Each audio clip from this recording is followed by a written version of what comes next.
Lunes. Money work. El mundo quiere dinero. Yeah, I know.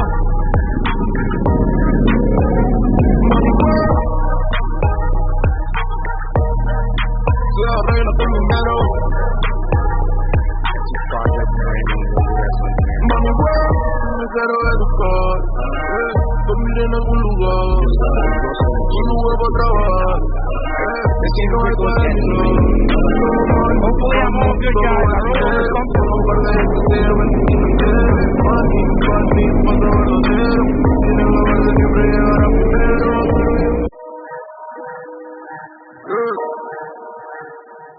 Lunes. Money work. El mundo quiere dinero. Yeah, I know. Money work. Se arregla con dinero. Money work. Me quiero educar. Dormir en algún lugar. Y no vuelvo a trabajar. Si no hay cuadrito. Hopefully I'm all good, guys. I really want to come to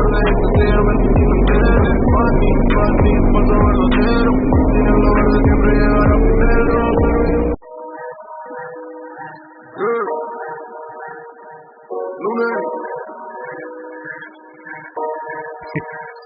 Money work. El mundo quiere dinero. Yeah, I know. Money work. Se arregla con dinero. Money work. Me quiero educar. Dormir en algún lugar. Y no vuelvo a trabajar. Si no hay cuadrito. Hopefully I'm all good, guys. I really want to come to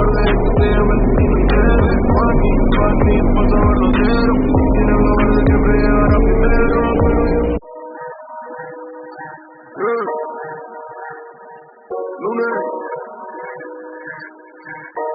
Money work.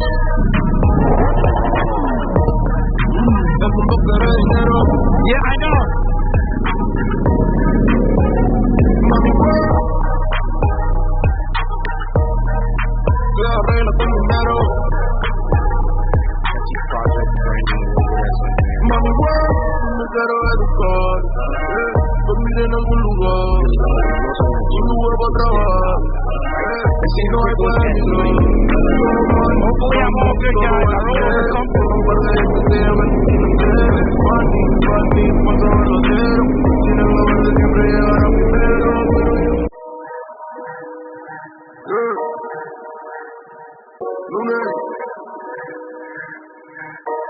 Money work. El mundo quiere dinero. Yeah, I know. Money work. Se arregla con dinero. Money work. Me quiero educar. Dormir en algún lugar. Y no vuelvo a trabajar. Si no hay cuadrito. Hopefully I'm all good, guys. I really want to come to Lunes.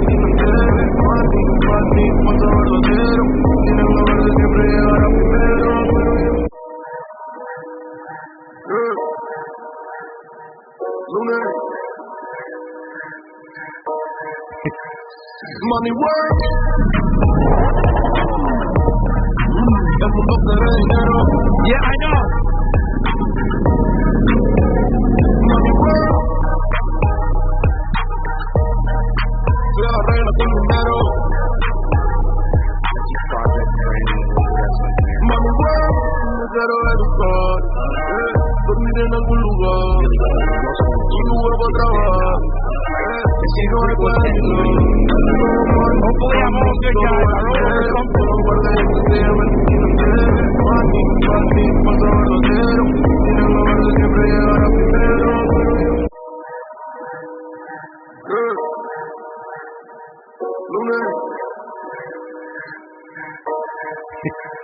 Money work. El mundo quiere dinero. Yeah, I know. Money work. Se arregla con dinero. Mami, work. Me quiero educar. Dormir en algún lugar. Y no vuelvo a trabajar. Si no hay pueblo. Hopefully I'm all good, guys. I wrote over something.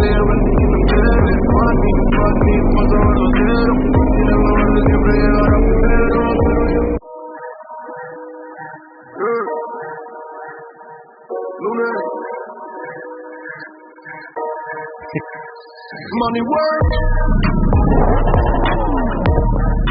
El mundo quiere dinero. Yeah, I know. Money work. Se arregla con dinero. Money work. Me quiero educar. Dormir en algún lugar. Y no vuelvo a trabajar. Si no hay pueblo. Hopefully I'm all good, guys. I wrote over something.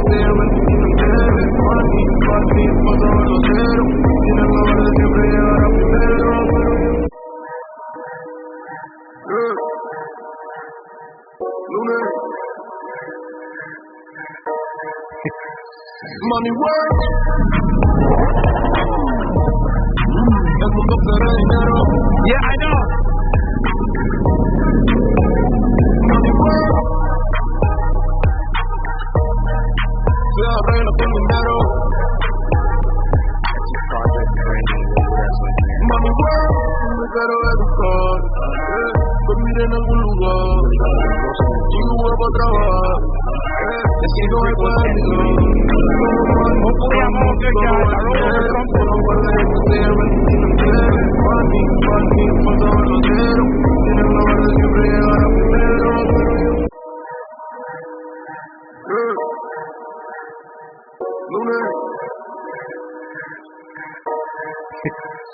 Money work.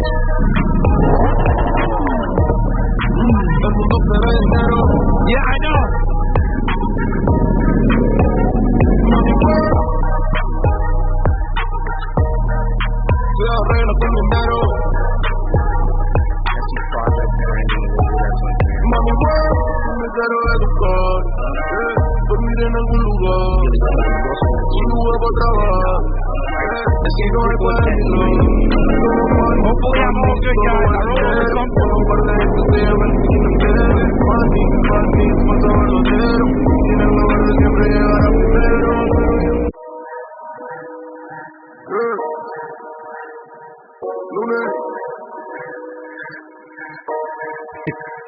Money work. El mundo quiere dinero. Yeah, I know. We're not gonna let that run too much. We're not gonna let that run too much. Se arregla con dinero. What's good? What's good? Mike is in the building. Welcome to another Freestyle Sunday, guys. I know you saw the time was scheduled for 8:30, then went back to 8, and our original time is 8 o'clock. But I just wanted to make sure that we had the opportunity to sit down with EJR Performance today, even though things seem to fluctuate up and down, and he is a very busy individual. So really, really grateful that he's going to be part of the stream today. So as usual, always appreciate you guys tuning in and showing love and support. But one of the biggest things that I want to talk about today, I want to kind of make a quick mention, guys. If you're tuned into this channel, if you watch the channel, you watch the videos, you watch the uploads and everything else that we do, I would truly appreciate it if you share the content with people. As you know, I'm 19,000 subscribers at the moment, and that's been a long haul. So we're down 1,000 to make a milestone. So if you guys could help me grind to get to that 20,000 by making that extra 1,000, hopefully the sooner the better. It's something I've been inching towards. So that really help the channel. Also, would really make me feel like as if I am getting somewhere with the channel. And of course, you guys are a major part of that, so really appreciate it. But we're going to do what we do best. We're not going to stick on that too long. As you guys know, we love to show love and support to our sponsors that support the channel. Again, that helps pay the bill and help us, get all these beautiful motorcycles. Always got to show love to MotivationUSA.com, guys. It's where I shop for all my parts and equipment. And we're talking about even if you were to need tools or apparel, carbon fiber wheels, SE Project exhausts, for example, that'd be something that you can get from them. And I know there's a lot of competitors out there, but I can tell you guys right now, these guys are the business. Your stuff won't get delayed. Pretty much once you purchase it, you're in great hands. You can see their 4.9-star review below. So no joke there, man. Really, really appreciate them being part of my channel and really supporting what I love to do, which is riding bikes and really sharing the passion with everybody. And as you guys know, we also got to show love to Hard Knocks Coffee. Again, every single thing that I'm talking about here, every single thing will be in the description down below if you want to show love and support. Again, I don't sell stuff. I ask you to sub, hit the thumbs up, and if you want to, get yourself coffee or you want to get motorcycle parts, which we tend to buy anyway because that's what we do, right? Always want to show love to Hard Knocks Coffee. This company is actually owned by a rider himself that actually supports MotoGP. You can see here in this sticker here, that's a GP bike with his sponsor. They actually provide coffee for some MotoGP stuff, events and stuff, so that's really cool. You can get candles, some merch, shirts, pretty much everything across the board you're going to need if you want to kind of gift something to someone. So always a pleasure to kind of show love to people that shows love back to what we do on the channel.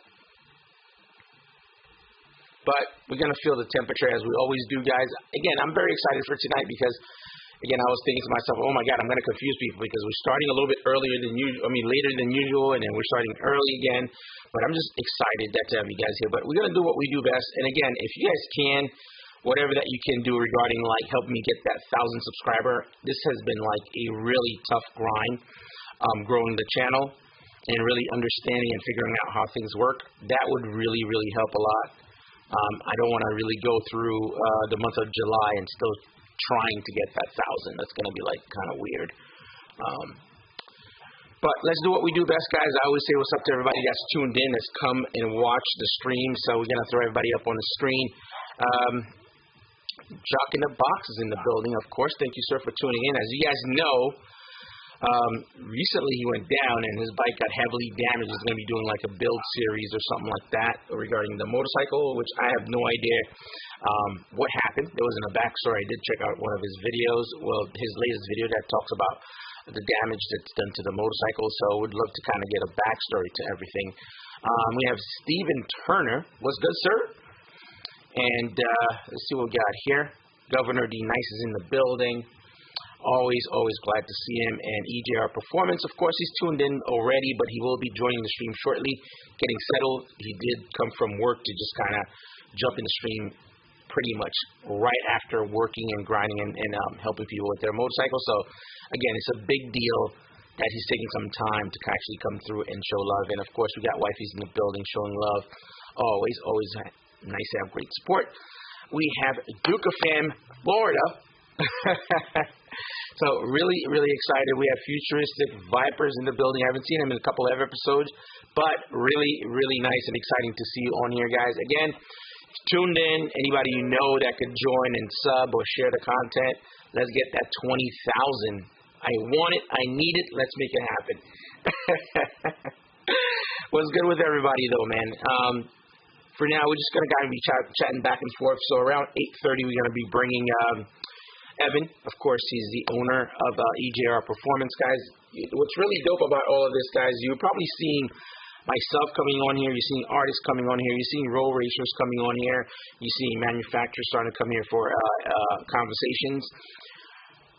And this is something that's very unique. You don't see this very often. This is a professional tuner that knows how to make your motorcycle extremely efficient. I don't like to use the word fast because that varies based on person to person. He's going to make your bike super efficient and get you the best time, whether you want to get a quarter-mile time frame, you want to have best lap time, or better fuel efficiency, or basically have a really fast bike that's nothing to play with while you're on the road. He's the person that's going to kind of help you achieve that exact setup.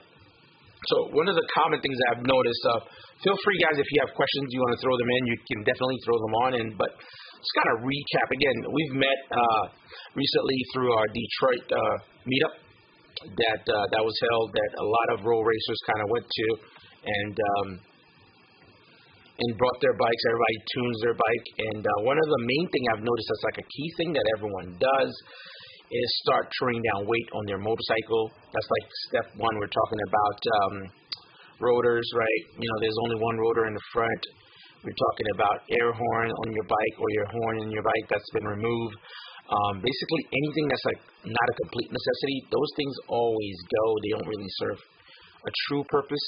Mirrors, stuff like that. So very, very, very cool. And then we start talking about what he does in terms of improving your motorcycle. As you know, all of your bikes come from the factory extremely nerf.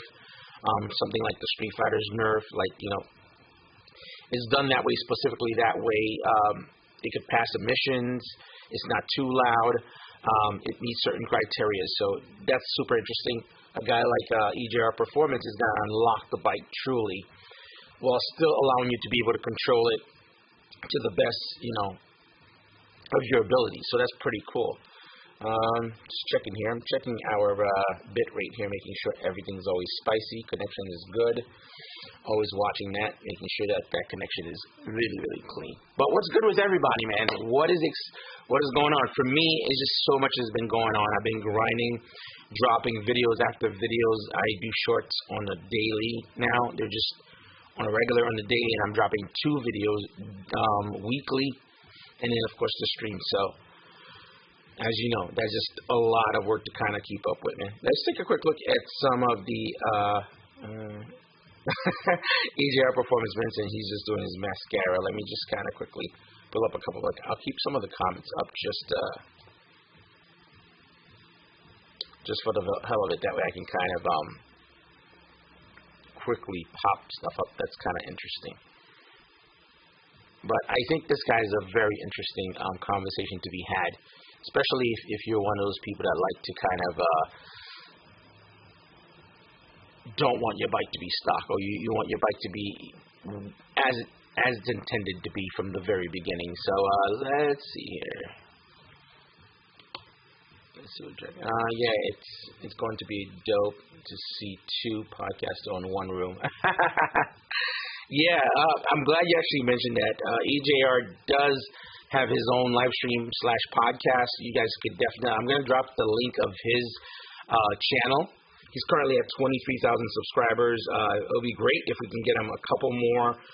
What he does is completely different from MySpace, which I think is really, really cool.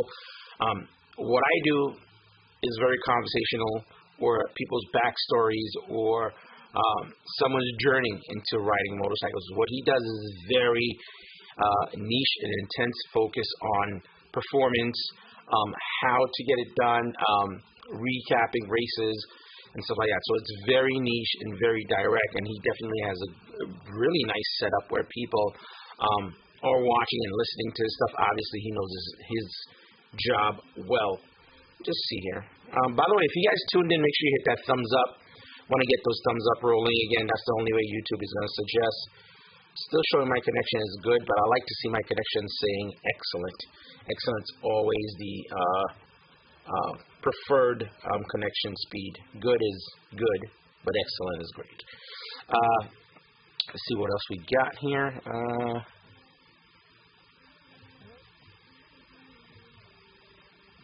And of course, EJR mentioned here, he's just doing his mascara. He'll be ready soon. So yeah, definitely stick around.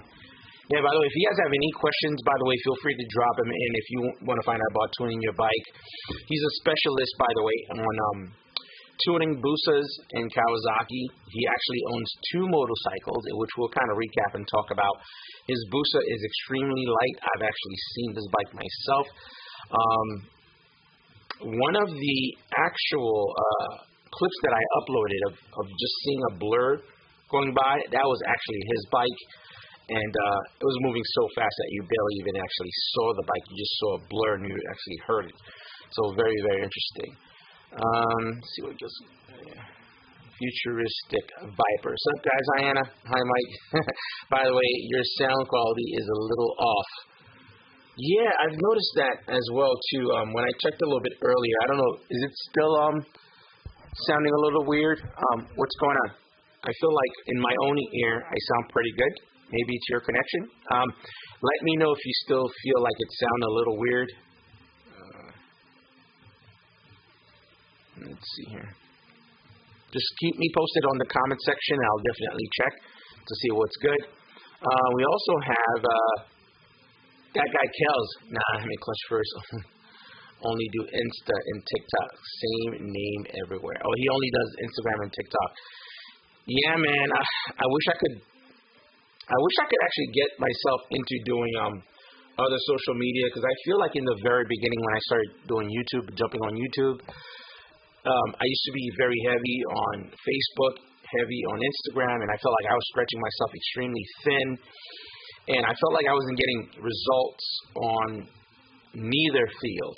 I was just doing everything, and just for the past year, I decided I'm just going to focus. From the time that I was off and came back on social media, I decided I'm just going to focus on one thing and on one thing only.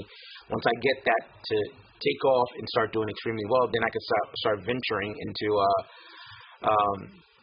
other outlets to see if I could get like a little bit more of a following. But I decided I think YouTube is going to be the best place to be personally, because I feel like, I mean, if I'm going to be honest here, YouTube is a means of you, one, making very good money, right, if you're good at what you're doing. Also, I can't say it's not a factor. If you're going to be in this game of expensive bikes, expensive equipment, and streaming, and even, for example, a very light example here, in order to even host the stream, I know people that drop super chats, which is always welcome, really, really dope. I have to run fiber optic cables, so you have to have a super fast internet to actually have this to run properly. So it's not like, you know, it looks like it's effortless, but it requires a lot. So, and again, for me, again, especially YouTube, I feel like that's the place that I want to have a better shot at showing my talent, or at least sharing my passion. So I think it's a good place. Let's see what else we got. We have 5 Up. As you guys know, I'm dropping a video tomorrow. It's actually, you know what? You know what's going to be kind of cool?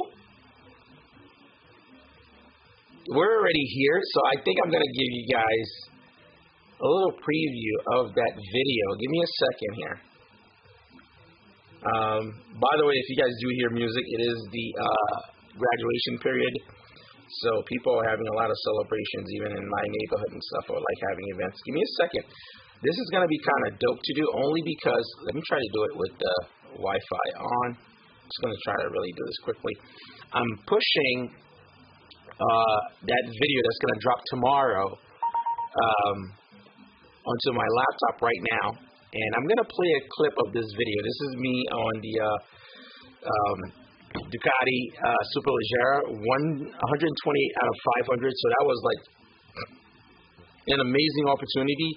But I think this will be kind of cool to kind of give a little snippet of it while, you know, people are here and watching the stream. Hopefully I can kind of get it on as quickly as possible. I'm pushing it over from my phone, but for now we'll backtrack to that. Hopefully it does send as fast as I want it to. I don't know if this was a smart thing, to be honest. My connection was showing good, not excellent, and I'm like doing crazy multitasking.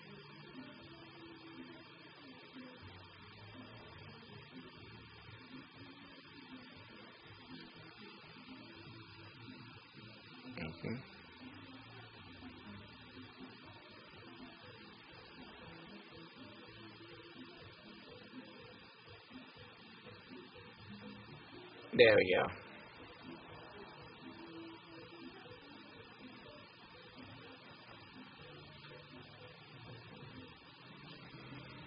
Whew. All right.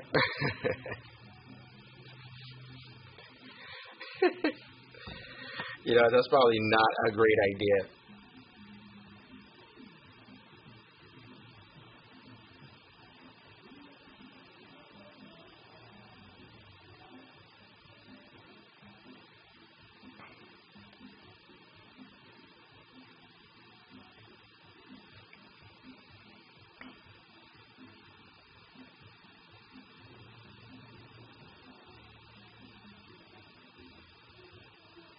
By the way, guys, hopefully you guys could actually see this.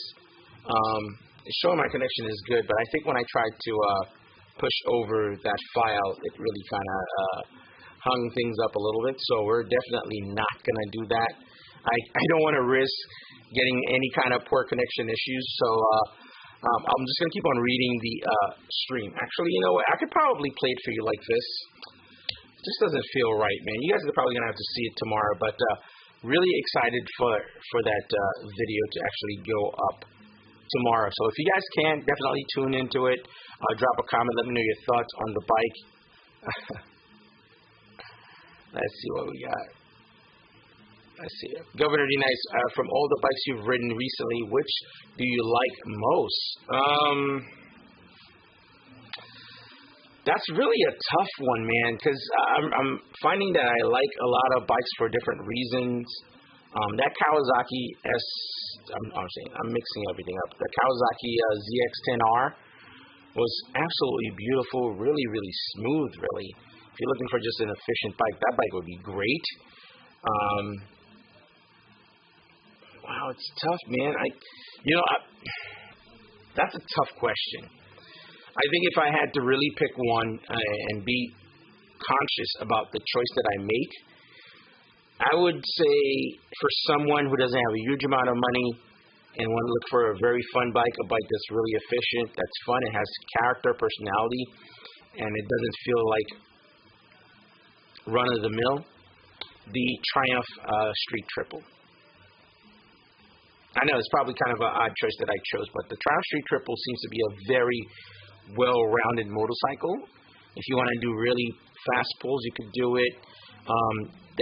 The power plant, the Triple, it's not like an inline four. I've finally come to the understanding, or at least have a better outtake on this bike. It's a cross between a V-twin or an L-twin like a Ducati, and then an inline. They marry the two, and you just have just the right of both. You have that little whistle. It has a distinct sound, and I love that personality. But then you could rev it out a lot. Unlike the L-twin motorcycles, a lot of torques below. You guys can see some of my videos where I'm riding some of the newer bikes. I'm short shifting a lot because I'm so used to riding bikes that has torque down low, and I would stay there. It's pretty common. My buddy 5up has mentioned it to me. He was like, "Hey man, you're staying you're revving it out really high and stuff like that." I'm so used to like cranking away at these bikes that are most of the power is like low to mid kind of thing. So that tends to play a role. But I think the Triumph Street Triple would be a really amazing purchase.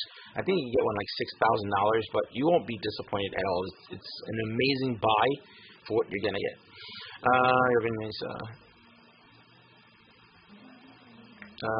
Those shorts you've been putting up on flybys are insane. Yeah, a lot of them were captured from some of the meets that I went, and the speed that these guys travel, it's beyond me, really. For example, I have a section of my video of the Superleggera that's loading up tomorrow around 11 a.m.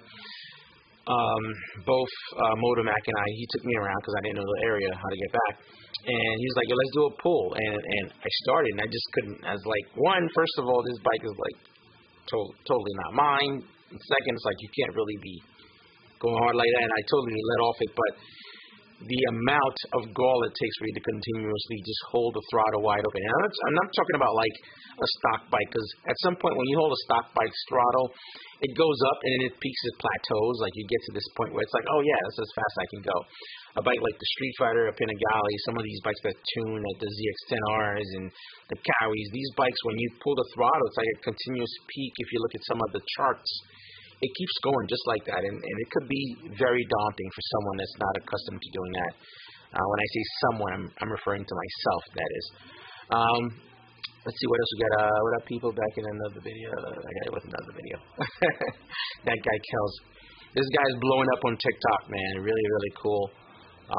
Really, really dope to see somebody out here in New York doing well, man. I'm always very happy to see others do well.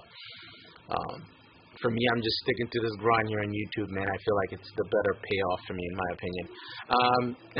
Mike, you're wearing pants? You'll never find out. We have Trucks to Be Yo-Yo in the building. What's good, sir? Let's see what else we got on here.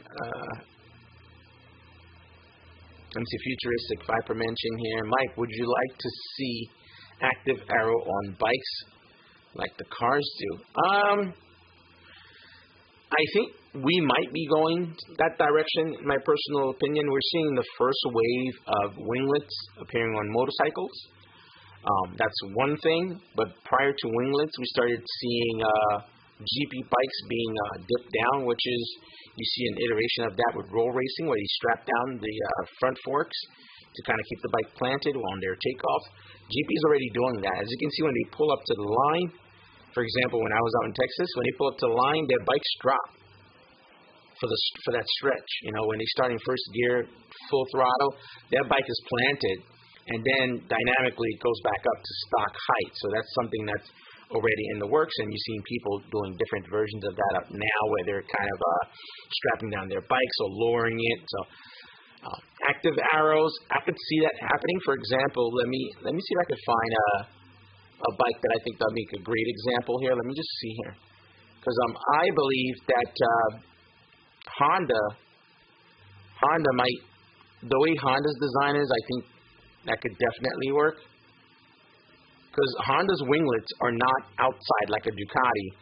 It's part of the fairing. You could imagine on the inside, these things could actually go up and down if they have like a smart system. So I don't see why that can be something that's potentially be in the future. So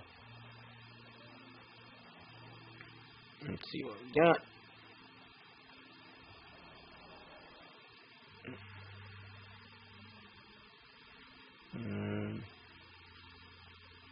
Give me a quick second here. I'm just kind of trying to capture any other comments today. Yo, I'd like the MotoGP event stream. That was really cool. Yeah, that one's gonna be a really dope video. I'm still producing a lot of those videos from Texas. I have so much work, so much videos that are being cut. I also have a little documentary about like GP and stuff that I'm doing. I have one on roll racing that I'm doing also. I mean, I've done some interviews with some people that I think is going to be very interesting, very insightful as to what they do and how they do it and stuff. So there's just a lot of videos, and I'm producing as much as possible, as often. The shorts are just like a breather for me. Like I'm able to kind of do something quick, and then I have time to actually work and stuff, and then have a kind of fine tune some of the videos. She's an amazing producer, and I'd say editor as well. Let's see here. Trucker to Be, yo, Clutch, do you do your own work on forks such as oil change? Can you break it down for me? If you do, because my bike got China oil and it's super soft in the front. Yeah, it's definitely something that's doable. You can do it on your own.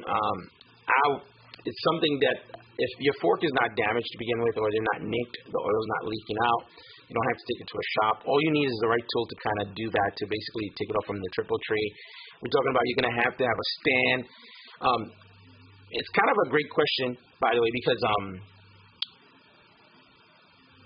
should you do this on your own? The thing is, do you have a space to do the work? Do you have a place you have all the tools? I'm finding now a lot of times some projects that I can work on, it's best that I get someone to do it, because one, either that you're planning to buy a bunch of tools and you're going to have them as part of your garage to kind of do the work, but it's definitely doable. It's not too difficult. First, all research first, find all your torque specs, because you're going to do under your front wheels, your triple tree clamps, you're going to undo them. You have to have all the torque specs for everything.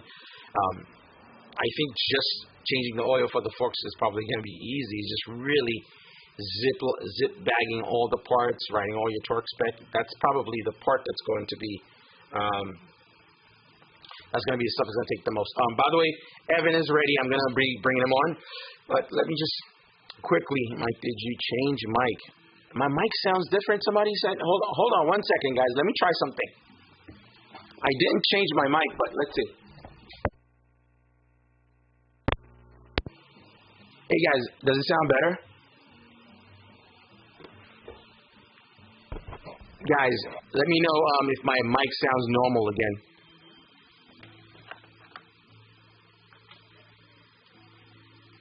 Anybody, you could just comment or at least just hit a thumbs up.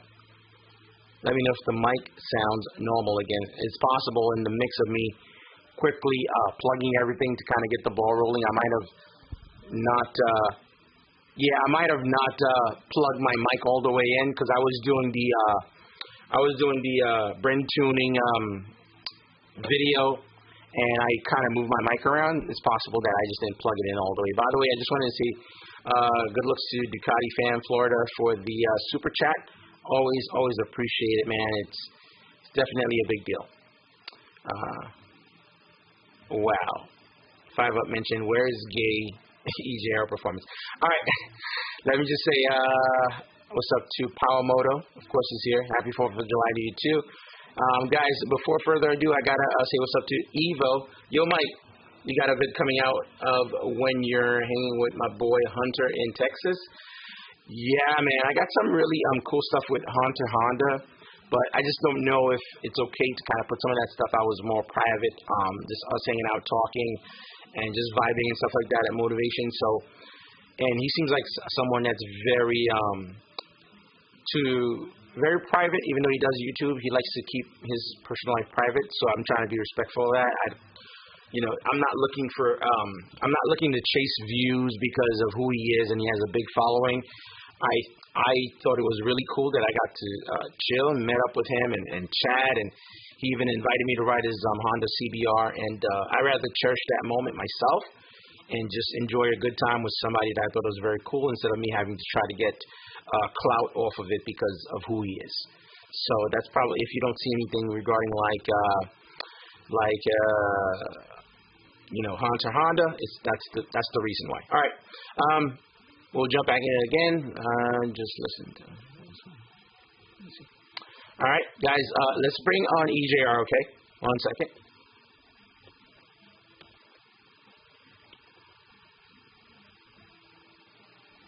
Give me 1 second here.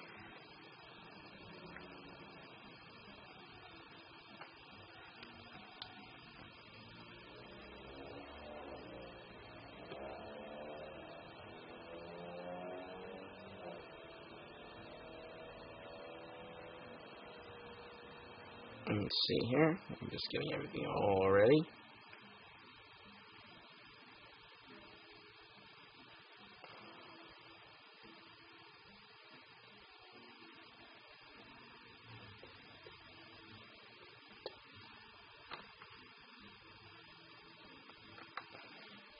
By the way, guys, I am making sure everything's working properly. I see what's going on the screen, but give me a quick second.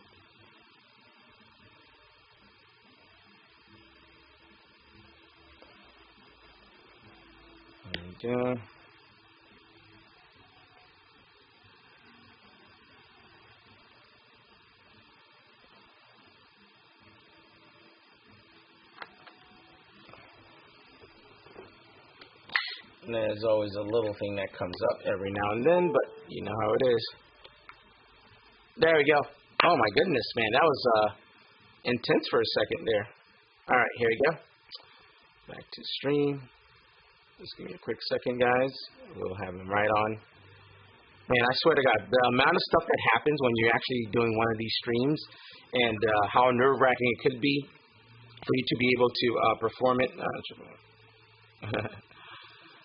All right. Guys, just so you know, just let me know if the audio is perfect.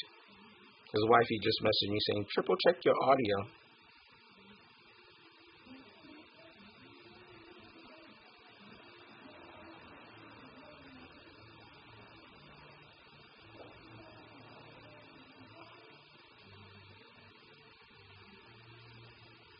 All right, Evan, I just sent you the invitation, so you're welcome to come through.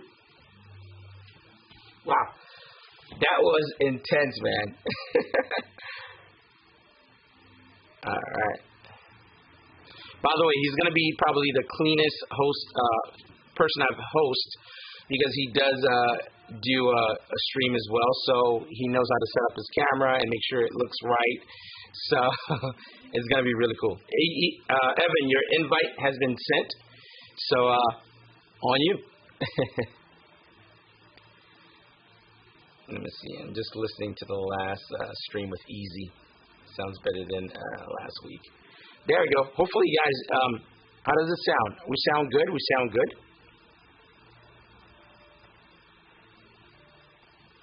Can we hear me? Can we hear me? Yeah, we can hear you, boy.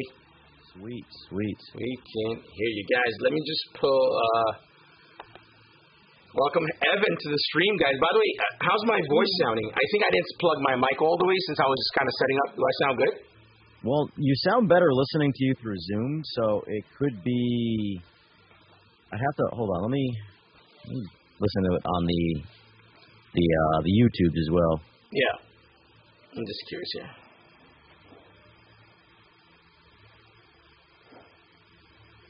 I honestly think it could be the internet connection on your end because audio will get compressed too because you sound a lot better in Zoom than you do on YouTube. It's kind of strange because it does sound, I sound like I sound okay. You sound fine on Zoom. Like you sound like, because I just watched the video real quick with Easy, and that gets uploaded after the fact once you can't or end the live stream. Yeah. And then it uploads under full quality, and that sounds perfectly fine. But right now through YouTube, it's got this very raspy. Yeah, like raspy, I don't know, it does sound like your mic is half plugged in, but listening to you on Zoom, you sound fine. So that's obviously. That's kind of strange. I could try one more thing. Actually, you know what? Here's what I'll do, guys. Just for precautionary reason, I just want to make sure everything sounds good. Well, then I'm gonna give Evan the floor. I'm gonna let him kind of give you guys a rundown who he is and what he does. Well, then I'll just kind of quickly reboot my system real quick, and hopefully we can clear things up. Evan, you'll watch things from me because you're already a podcaster, so you know the deal. Sure. All right, man. You're on. It's all you. Your own podcast. It's cool. That's fine. Thank you, sir. Anyway, so for anybody who watching Mike's channel doesn't know who I am Evan of EJR Performance. Why is my mic not? There we go. Turn that back up. I build and tune motorcycles primarily for straight line style racing. Now, a lot of the things that apply to straight line racing, at least for making motorcycles efficient and fast, would also apply to anything that isn't straight line racing, such as, actual road racing. I do have a few customers out there in the wild whose bikes I do tune and occasionally do things to mechanically that road race. But those are few and far between simply because I sort of have a reputation for building straight line bikes, mostly in the common, I don't know if you'd call it sport, but maybe it's an epidemic. I don't know. Either way, roll racing, which is a trend that has been growing and growing and growing, I would say, since I've been playing with motor vehicles, which started probably in the probably 2005, 2006 is when I really started playing with motorsports. And it's only grown and grown and grown. But to quickly summarize without going down the history of me, I started with cars and then quickly realized cars weren't for me, got into bikes, loved bikes ever since. Mostly racing them, but in terms of riding around on bikes, I actually don't prefer your typical sport bike. I am more of I'm going to be comfortable on the bike. And also, it does help if you can't actually make the bike fast, and it will prevent me from, trying to make it a fast bike. Whereas if it's, I've had the most amount of fun, honestly, on bikes like scooters. So, Mike, are you back yet? Because I'm running out of biography here. Listen, man, I've been back. How do I sound? I've actually been back. I was just letting you go because I'm like, okay, he's talking. So hopefully my voice sounds way better. You sound, that's the thing. You sound the same, but I'm listening to you to you through Zoom, and you sounded fine before through Zoom. I haven't played the YouTube stream yet. So let me see if that sounds. Oh, you know what's crazy? Actually, checking. No, it's both of us. It's honestly, it's the stream 100%. Oh, it's the stream. Yeah, you sound worse, and I just listened to myself, and I have the same kind of raspy, I don't want to say underwater audio sound, but it's kind of strange. Yeah, it's probably a connection thing then. Honestly, it's probably, if I had to guess, your connection, because I'm looking at the stream on one of my panels here, and it is coming through like it looks like a very low bit rate. I don't know if you have control over the bit rate of the stream, because like what I see on Zoom, like how you look even from just like visually is a lot. Your bit rate on that is a lot better than the YouTube one. All right, give me a second. I'm gonna try one more thing. Okay, no problem. I guess anybody in chat, if you have any kind of random questions for me, I know Steve, a.k.a. 5up, loves to hear me talk about myself, so, you know.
All right, can you hear me? I can, sir. All right, let's see. Hopefully this is a lot better. I'm surprised. There's always something. Yeah, this is actually a big part of my stream thing that I've kind of turned into a part of my stream, and that is having technical difficulties. It's just become, you know, part of it. Let's see.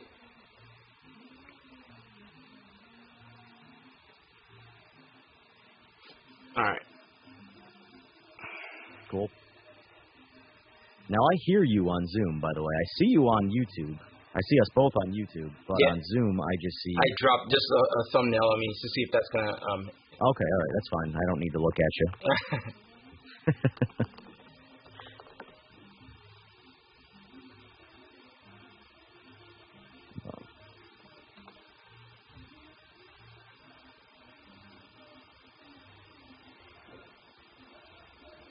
All right.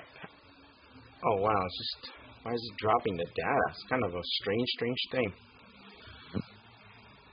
I mean, there's sound now playing. I mean, I played I have it muted right now. It'll hear you on Zoom, but if I unmute it, I hear our audio. We still kind of sound the same. So honestly, I would just leave it, and once it uploads to YouTube, it'll probably, you know, the bit rate will be irrelevant. It'll automatically, you know, upload a much better quality. Okay.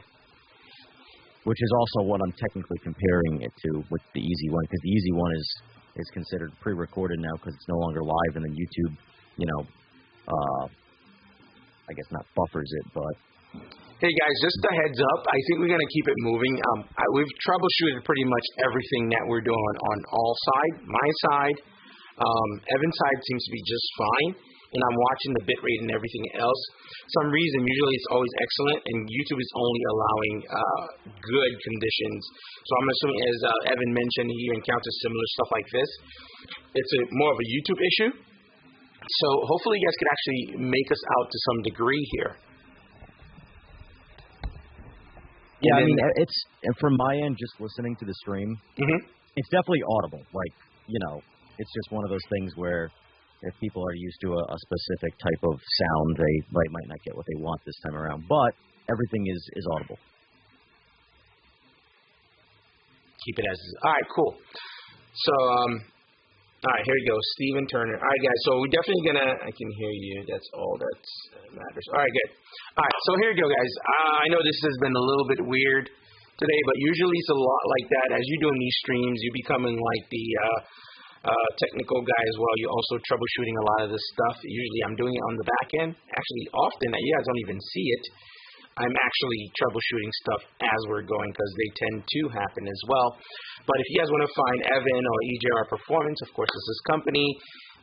His tag's right below at EJR_performance.com. Oh, I'm saying .com, but EJR Performance on YouTube without the underscore, but on Instagram it's going to be with the underscore. But what he does, I actually own the domain of EJRperformance.com, by the way. I've never done anything with it. I bought it years ago to make sure nobody else could buy it, and I never did a damn thing with it. But I own the domain, so. Which is the smart thing to do. Right. So walk us through making a bike fast, man, because I'm going to say from the time we met while we are in Detroit, extremely fascinating what you do, what you bring to the table. And I got to say it that way only because you ride, yes. You don't appear to be too much of a street rider. You do a lot of road racing, right? And you kind of set up these bikes. So a lot of these high-performance motorcycles that we're seeing, we're witnessing on Instagram, on YouTube, you play a key role in actually helping these guys achieve maximum opportunity while they're on the bikes. Yes. So it's all kind of like this big, giant, I guess, puzzle, and it's a lot easier than people think it is, but it's really just so. I know you're familiar with Brock Davidson. Yes. Brock's Performance. He has this line that says, "The devil is in the details," and there couldn't be a more accurate, random quote to explain making a motorcycle fast. And I have this thing too where I will commonly say, like, I can give you every single part number to every part I put on a motorcycle, and there's a good chance if you put it together and I put it together, mine's going to be faster, and you're not really going to understand why, even though they're the same bike with the same components. That's interesting. And there's a lot of little tiny things that you sort of learn throughout the years. I mean, for example, torque specs, and a lot of guys. Here's one, for example, that now, grain of salt, anybody listening here. I don't want to see anybody do something stupid and hurt themselves. But, for example, axle torque specs of wheels. On, say, a Kawasaki ZX-10, which is a bike I sort of got known for, the axle torque specs are almost 100 foot-pounds on both ends. And I don't know if you guys have ever tried to take off an axle that's been on for a while with 100 foot-pounds behind it, but they don't come off easy. And they are sure never going to come out on their own. That's not something that happens. However, there is a little trick that I do. Now, again, people, I do not recommend doing this, especially if you're nervous. Just go buy torque specs if you have a, near OEM bike and racing isn't your thing. However, one thing that you can always do as a test, say the front wheel, for example, make sure you separate the pads off of the rotor so there's no brake drag, and then spin the wheel and see how long it spins. And then loosen up the axle, and I would say start at 20 foot-pounds, which is virtually not a whole lot, and then tighten it to that, spin the wheel.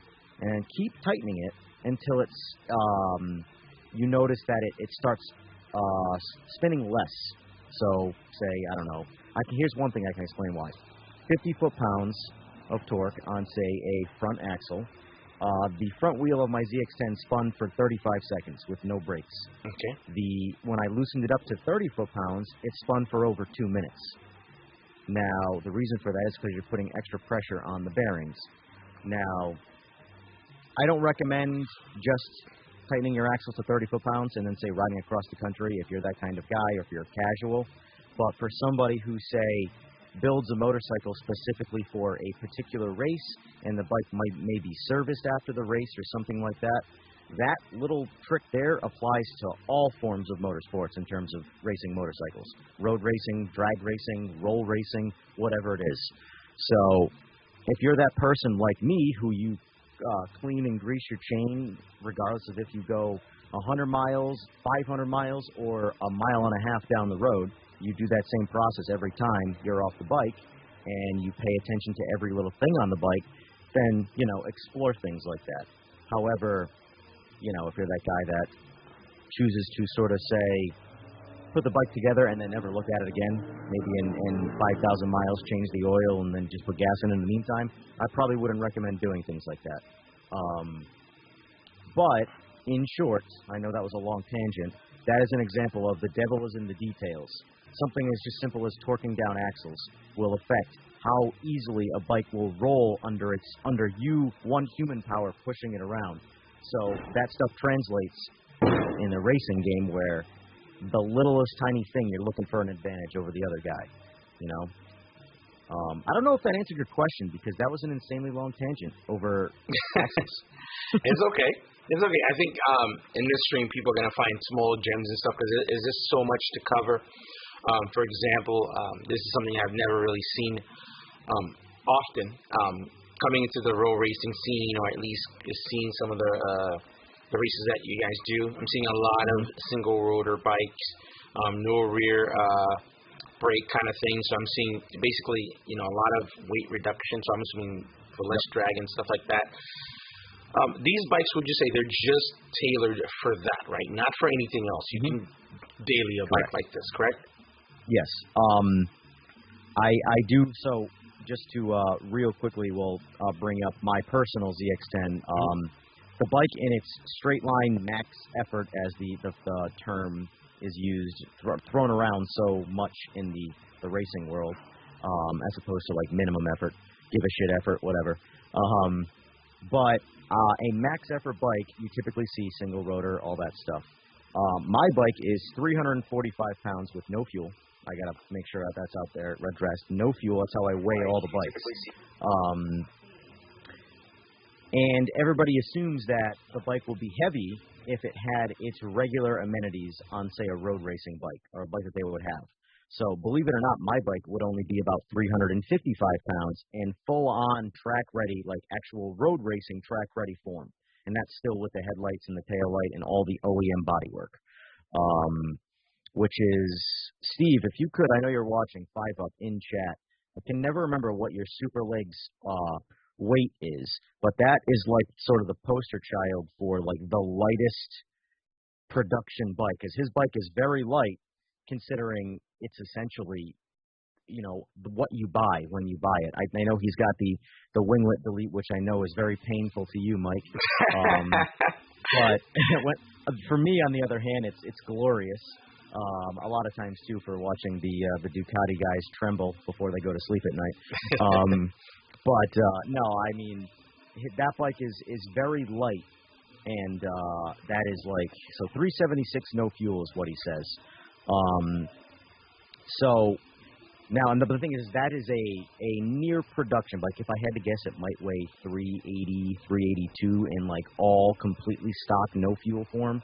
Now, also too, when we say no fuel, he said 376 with no fuel. That is extremely light. Yes, and also too, not to confuse some people, because I always specify whenever I put up like posts of bikes weight that it's always no fuel, but no fuel for me isn't dry weight. Dry weight means no fluids of any kind.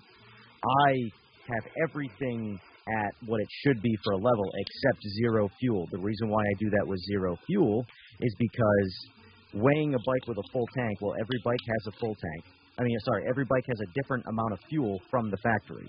So you really don't know how much fuel it is. It's an anomaly. You really don't know unless you pull the fuel out, weigh the fuel, or I should say measure off the fuel that the bike fills and know exactly what goes in it. But no fuel is how I like to weigh things because it rules out a big anomaly. How much fuel's in the bike? I don't know. We'll top it off. How much fuel is that? I don't know that either. And that's unfortunately every bike. Like the Busa holds 6 gallons. No liter bike holds 6 gallons of fuel. So, but anyway, where I'm going with that quick is that his bike, 376, that's, in my opinion, the baddest production liter bike you can buy. Which one, the Panigale? The Super Leg. Wow. Oh yeah. Well, I can't say that because he's like, it's not a Panigale, right? It's a Superleggera. It's a class of its own. Exactly right. He starts imagine saying that entire name with the entire Ducati lineup. Ducati, Panigale, Superleggera, or would it be V4R Superleggera, or would it be Superleggera V4? I don't actually know the order. All I know, he'll be tight as hell because if you ever want to piss off someone that owns a Superleggera that spent $100,000 on it, when you see them, you're like, hey man, that's a nice Panigale. Right? Yeah. How dare you confuse me with those plebs? Yeah, with those bums. How dare you? Those are only 30,000, sir. Exactly. You got to hit him with the shortened version. It's got to be super leg, because that's how you know you are a true Ducati purist right there. When it's not a super leggera, it's a super leg. That's why I say leave the winglets on. I know a lot of people don't like them. It's like Batman. I mean, granted, you're not riding that bike like that for you to be doing, what they're structuring that they're going to say. You know it's a hard flex when you have a super leggera with those giant bat wings on the side. You pull up to the coffee shop with your espresso in your Batman suit. That's the only way, really. Let's be real. Well, let me play devil's advocate here. To me, yes, that is a big flex. Having that bike is a big flex, period, no matter what you do. It could be laying on its side, crash, and it's still a big flex. I have one, But to me, I look at it, and I'm like, taking the winglets off and then riding to, like, say, the Ducati meet, to me, that's just like how are we allowed to, like, yes, you can curse if you wanted to. Okay. Well, I'll keep it to a minimum. That's like a big, like, that's like, hey, I've got fuck you money, I mean, I just bought a super leg, and I did the worst possible thing to the Ducati purists. Oh, I defanged it. No more wings. To me, that's a flex. Like, yeah, I bought the super leg, and I ruined it. That's right. Yeah. What are you going to do? I took the winglets off. Now it looks like the Panigale, but don't you dare. It's a Panigale super leggera. Yeah, there you go. So, you know what I think is cool, what you do, man? Like, again, it's nothing that's in my space and something I can comprehend. First of all, I'm doing a video for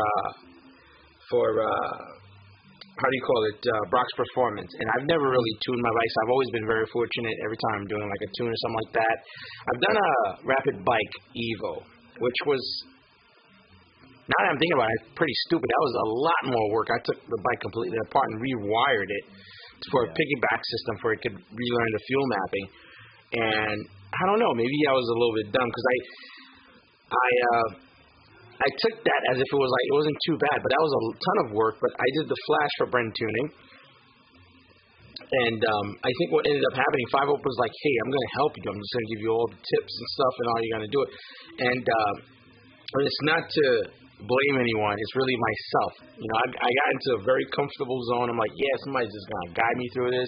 And usually when I take on any project like this, I started doing research, find out what to do first, second, last, and don't miss any steps. And I caught myself because at some point I was like, man, this guy's throwing me off a little bit. Sometimes I realized I put the responsibility on someone else, but it wasn't as difficult. But it's something that's it's a different thing for you to remove the computer, the programming that's in the computer, put it into something else, and then change it completely. And this is where you specialize in, like, changing the structure of it, how it thinks and how it reacts for the throttle body, how twitchy the throttle is. And I think that stuff is super fascinating. I'm seeing you doing it live, and that's really brilliant, man. Thank you. It's fun. It's definitely fun. I don't do really any of the European stuff. There are some Ducatis and stuff that I can do, but I tend to sort of pump the brakes on some things unless it's somebody's like, for example, I have the ability to tune the V4 and the V4R. I haven't personally tuned any because I'm not really trying to jump into that. Like, for example, I'm friends with Bren of Bren Tuning, and he tends to specialize in bikes like that, the BMW and all that stuff. So I tend to be more focused on JDM stuff. However, I have all the stuff to tune a Ducati V4 and a V4R. Technically a super leg too. But it's one of those things where unless I am really good friends with someone who has one, they would have to offer up their bike and me experiment and play with some things to really kind of put my own little twist on that particular bike. So what do you specialize in? And might as well let people know, because hopefully some people would actually reach out to you and actually do it. Also, what you specialize in and how do you do it? Because here's the thing, not everybody has the opportunity to come out your way to kind of get some of this work done. So what would be the process and what do you offer, the bikes you offer to work on? So for the most part, I use a software called Ghoulish Racing. They're consumer software is the best way to put it. So like you can buy their software, or the software is actually free, but you can buy some hardware, make an account, and then, you know, if you wanted to, tune your own motorcycle. But realistically, so if we're going to compare, say, what Bren Tuning does, because Bren Tuning's a bigger name in motorcycle tuning, and then you've got Woolwich Racing. Now, they are both essentially doing the same thing, but what they're giving you are very different things. For example, Bren is decoding and essentially retuning bikes that you would say send him the ECU, or if he hasn't ever tuned that ECU, he needs the bike. I'm in the same boat there. So he would say use his abilities with ones and zeros to decode and crack an ECU, and then eventually figure out a way to tune it. And then he does everything I want to say through like things like Hexed and stuff like that, which is much deeper into coding. And then he would actually tune a motorcycle that way. Once he's got a file, boom, he needs the ECU. That's how he tunes. Whereas Woolwich essentially starts in the same spot, but instead they have their own software that they have written and coded, and then now grant the consumer access to tune those motorcycles, whatever ones that they have cracked. So I essentially have spent probably, I don't even know how many thousands on Woolwich hardware and licenses and all this other stuff to be able to tune all these different kinds of motorcycles. That is I would say, the quickest way if you wanted to know if someone like me could say tune your motorcycle would be to go on their website and see if your bike is supported. And then that would be that's the easiest way. But for the most part, I say JDM bikes, but Woolwich does have access to, I believe, 2015 and newer BMWs. It does have the 1299. It does have the V4R. I believe it does have the V4, but I'd want to double check before I said, yeah, I can do that. I know I have the hardware to tune V4Rs. So, but the point is that software is what I use, and so essentially what the bikes that they crack, I am now able to use. That's what a lot of the tuners like myself do in the industry across the country, across the world.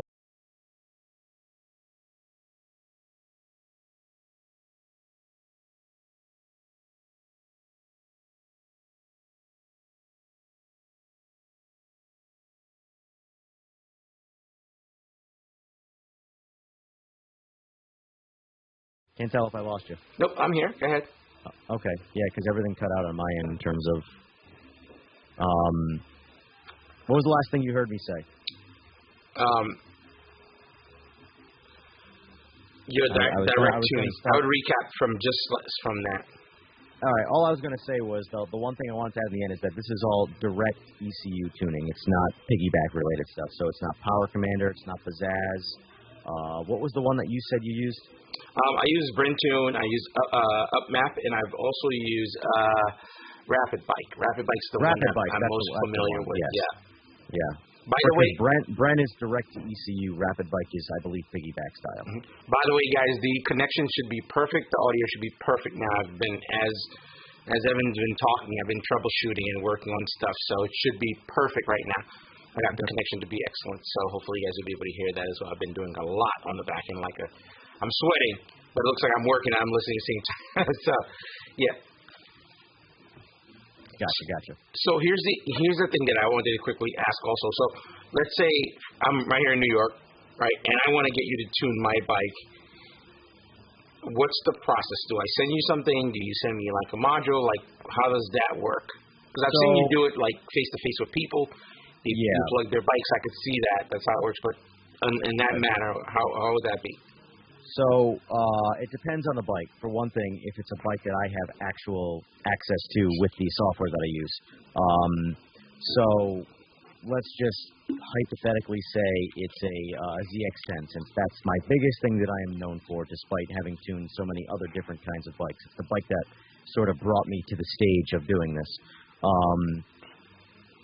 That bike, assuming that there is a mod list that you have done to the bike, say specific exhaust, filter, cookie cutter, stuff like that, and that is something you can actually just send me your ECU, and then for a charge, I would literally flash the ECU, and then I would send it back to you. I have different fuel maps for different kinds of fuels. You know, pump gas, MR12 is a very popular race gas. It's very expensive fuel, not something I recommend cruising around on. E85 is another popular one. But for the most part, if I have, let's just say Woolwich has access to that software, or sorry, has access to that motorcycle's ECU, and I have never tuned it, the first motorcycle I always need in person, because I need to have the bike to develop a tune for that I could then mail flash ECUs. I don't sell handhelds. I don't do that like Bren. That is something more particular to a certain few set of people. Me personally, I have bench harness style stuff where you would send me your ECU out of your motorcycle, I would flash it on the bench, and then I would send it back to you. The other option is you bring me the whole bike, which is always what I recommend, because then you're going to get a custom tailored tune specifically to your motorcycle, and I would ride the bike, and I would go to one of my test spots. I would do, say, a fourth gear wide open throttle pull, just the way you would see it on a dyno, except I'm doing it on the street in real world conditions to get real world data to make corrections for that bike that day. Which is what I think I saw you do. I think my first day out in Detroit, I think you were working on the H2. Yes. And you were having issue keeping the front end down, just to kind of have it wide open, correct? Yes, because it had smaller supercharger gears. Either way, they had supercharger gears in it to create more boost, which makes more power. And it had all the typical bolt-ons. It was lowered, and it was stock wheelbase. And that is a shining example of a completely useless motorcycle from a going fast in a straight line standpoint. I think you just pissed off a whole lot of people. Oh, that's fine. That's fine. It's a complete, what I would call a hoonigan bike, or a hooligan bike, whatever you want to call it. So for me to get, say, a solid wide open throttle log of data, I cannot roll off the throttle once I go wide open. So I would essentially start at like 3,000 RPM on the street in fourth gear. I would pin the throttle, and I have to hold it all the way to redline, just the same exact way you would see it on a dyno, except the bike is strapped down to a dyno, and on the street, it wants to fly away, typically by lifting up the front end and then getting air under the bike, and then boom, you're doing a massive wheelie.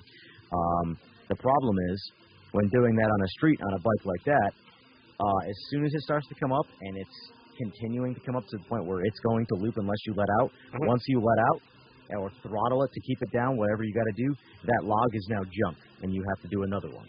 Because I have to stay wide open throttle. Wait, so you got to do it all the way. So basically, if you do it wide open and you let go, so basically that's like the peak, right? What do you mean? So when you're holding it, right, basically for you to kind of get where's the peak for when you're tuning. So essentially, you would start it at, roughly 3,000 or so RPM, where you'd start the pull, and then you would hold it until it revved all the way out and hit the rev limiter. So you hear, the big bang at the end. And that's the sign of, okay, you've completed that pull, roll back off throttle, and then pull over, make your changes, correct air fuel, and then do another one until it's perfect the way you want it. That's the one thing you cannot do without having the motorcycle. And everybody needs that. So you do it on the each only bike gear. that's an exempt from that is the 2020 BMW S1000. That's the only motorcycle that is completely exempt from that because it has its own modern-day system in it that's called closed-loop tuning, essentially, where it tunes itself. That's sort of like a rapid bike, because it's like learning. Well, the rapid bike, so a lot of the older, like the BMW and some of those systems, they do like it's closed-loop tuning, but it's only part-time, so it's very, very low throttle, and it's lower RPM. But once you go wide-open throttle, it now switches from closed loop to open loop, meaning whatever the commanded air fuel is in, like, I'm trying to not get too technical here to maybe confuse some people, but essentially whatever you have commanded in the fuel map, which does not change, is what it uses. So with the 2020 BMW, it's what you would call full-time closed loop, not just, closed loop like your average motorcycle, meaning 100% of the time, the factory wideband sensors on the motorcycle are correcting air fuel. So wide open throttle, red line, you name it, it's correcting. That's unfortunately the only motorcycle I'm hoping in time more motorcycles will adapt that technology, because most cars have that right now. And that's been around for a while in cars. And it only hit motorcycles in 2020 and just for the BMW. I think we kind of lightly spoke about that, how I don't think it knows exactly, but I think it was a light conversation. I don't remember all of it, how you could put MR2 fuel, race fuel, on a BMW, and you could use 93 on a BMW too, like without having to worry about changing the map and stuff like that. Exactly. So there is I have seen inside the software to tune those bikes, and it has your standard fuel map that you have on every other bike, and then you have a second one called a target fuel map, meaning you would set the air fuel that you want it to always correct it to. So, you can go out and you can tune the motorcycle on pump gas in the middle of winter if you're brave enough, and then set the target air fuel to whatever you want it to be, and then you go across the country, you run MR12 race fuel or even E85, which requires a lot more fuel in the tune, and it's going to automatically correct it to whatever that target air fuel is that you are also wanting it to be. So it's pretty cool what it does. Unfortunately, it's only that motorcycle. Yeah. Not even the Ducatis, not even the badass Super Leg has those features. Unfortunately, the Super Leg is incredible as it is mechanically. From an ECU side, is still what I would call a dumb ECU. That's how I refer to like a lot of the bikes I tune. The ECUs are dumb in layman's terms. Well, I think they don't have a choice on their own to. What's that? I don't think none of them could. I think it's a tough thing to call out. I think when you look at the ECUs, because anybody that's worked on a bike before, you've seen the ECU. It's tiny. It's a tiny brain actually on the bike. Really, they're just kind of pre-planting it with some ideas and concept of what it should do, what it shouldn't do. I think possibly in the future we might see bikes that are a lot, or at least when tech, or at least the technology becomes a lot more sophisticated and small, shrunk down, because there's very little space in terms of on a bike, so they have to kind of be. That's why you can't even have my map or another map. It's like you have to pull whatever's in there out. It's like a couple of kilobytes, maybe a megabyte or something like that, and then rechange it and put it back in, because there's very little room actually in memory to kind of do anything else. Yeah, it's one of those things where I think we'll get there within time, but the ultimate reason that stuff like that isn't in every bike is what the biggest factor is in just about every decision that goes into every motorcycle. And everybody thinks why wouldn't they do that? This is such a stupid decision. I hear that all the time in bikes. I say it myself. But the reality of it is that time and cost. It doesn't have it because it would have cost more money per motorcycle, which would cause them to raise the price, which is ultimately going to affect their sales of that motorcycle, which at the end of the day is really all they care about. Yeah. And when they want to have a bike that is built specifically for racing purposes that they need in their own, say, World Superbike, they're called a homologation bike. They release a more expensive, bare bones race bike style bike that's a 1 of 500 numbered bike. And that's the homologation bike that they need to produce to be able to race that motorcycle in, say, World Superbike. But for the most part, every poor decision you will ever see on any brand of motorcycle comes down to it would have cost too much money to do per bike. So I know BMW values that. That's their BMW tends to value the ECU and electronic side of things more than a lot of other brands. Well, BMW came into the game very different, though. Yes, well, they did. They weren't coming in from a GP or a Motor America or very racing. I think they already had their M badge. They're known to be producing amazing cars and bikes that could be really quick. Even now, they're not even part of the GP. They're just going off the legend of what they're doing in cars. So again, you could see the whole thing with them having heated grips and them having cruise control and super bikes. I think they're making that a standard, really, which should be pretty much across all brands. But again, they're not following that same structure as somebody like a Ducati or Suzuki or something like that, where they're very driven for racing. Yes, I 100% agree. And honestly, I think BMW is the best for what their target demographic is, and that is to build the baddest road bike. You know, a lot of people, and I know everything sort of gets.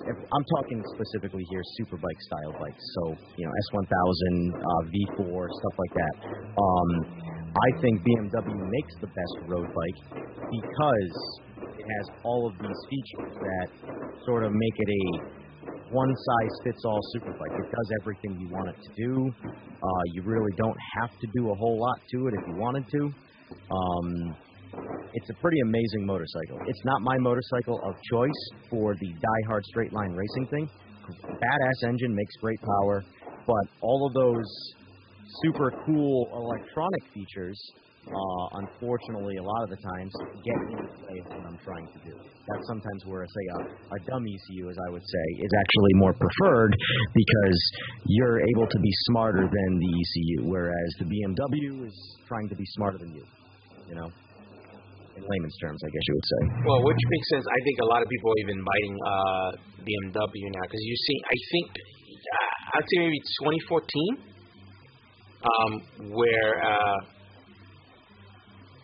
2014 BMW came out with the S1000R. I think a lot of companies started taking from that because I think Ducati was very known for creating race bikes, just race bikes, and they would have them. They would, like you said, in homologation, they would just put them out so you could sell the bikes and could be able to race them. Yeah. I think Ducati has really the new V4s you're seeing that are more friendly. They're turning off cylinders to keep the heat down. They're really taking a page out of BMW to make a more road-friendly bike. Oh, 100%. And if they didn't do that, I don't think there'd be a Ducati at this point. That V4R engine is, I think people really sleep on how much of a completely bottom to top race engine that thing really is. That is, if you just read the service intervals of that engine, you have to do full, Steve will know better than me, I don't know by hand.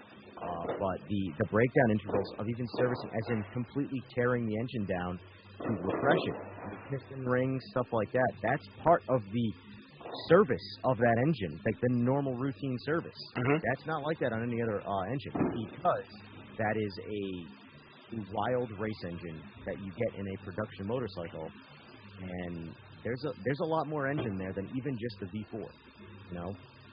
It's a smaller engine, but it is far more radical in terms of the racing aspect of things.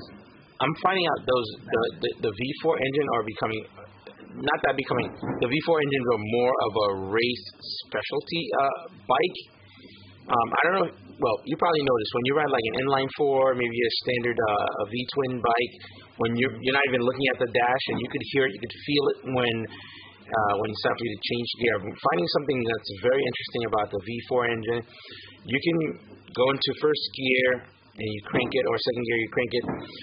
The bike is going up so high through the rev range, and on the other bikes like an inline-4 or something like, or the L-twin, you can hear or feel when to change the gear. This bike stays constant. Yes. I think those are very expert level of riding motorcycles because you can't tell. I'm actually even realizing this on my Street Fighter. You can't tell if you're not really watching. You can rev this bike all the way to the red line, not realizing that you haven't hit you could have changed gear. Like you said, that there's so much more that the engine has to give that, and it doesn't have any specific characteristic that you can tell that you'll know to kind of bump the gears kind of thing. It's just one of those things you will know as you kind of progress and ride the bike more and more because it just keeps going, which is kind of a strange thing to me, at least. Yeah. Five Up wanted to make a correction to your assessment there. It's V4R and Leg have the same engine. The V4 is the 1103 is the street motor of that generation of motorcycle. But so the V4R, in terms of talking about when you can kind of feel the power, man. So your average typical motorcycle, you can kind of feel it slowly turn on as it starts revving out. You're like, okay, we're on cam, as the old school term goes. You feel the cam profile at its most aggressive point. Okay, now we're in the power. And then as it starts revving out, you kind of feel it start to nose over. Yes. And you're like, okay, now I'm at that point now where even if I didn't have any instrument clutch or anything like that, now I know, okay, the motor's telling me, okay, you got to shift. Yeah. The V4R, I haven't ridden the leg, but I've ridden a couple V4Rs, and they have, knowing that they have the same engine, it's pretty there's nothing, then there's holy shit, it's on, and then it does not expire. There is like 5,000 to 6,000 RPM, which is a large range of RPM, where it's just going and going and going and going, and the only thing that tells you got to shift is when you hit the limiter at 16,500 RPM. Yes. The first time I ever rode a V4R, I started in second gear, motor turned on, I'm like, okay, here we go, and I just clicked through the gears without looking at the dash. Did you short shift? Did you short shift? Oh, I short shift. You short shift. Oh my God, yo, he bust my ass. I came back, I had a video clip. He was like, "What are you doing? You short shifting?" And I'm like, if you're used to the L twins, you're riding anything else, you're riding probably inline four, something like that. You can feel it, you can hear it, you can feel the bike telling you. Yep. These V4 engines, the new ones, I think is very race ready, like GP expert level riding. The bike just keeps on going, and I short shifted a lot, me too, because he was like, "You're nowhere near the power. You can go so much further up." So you did the same thing too.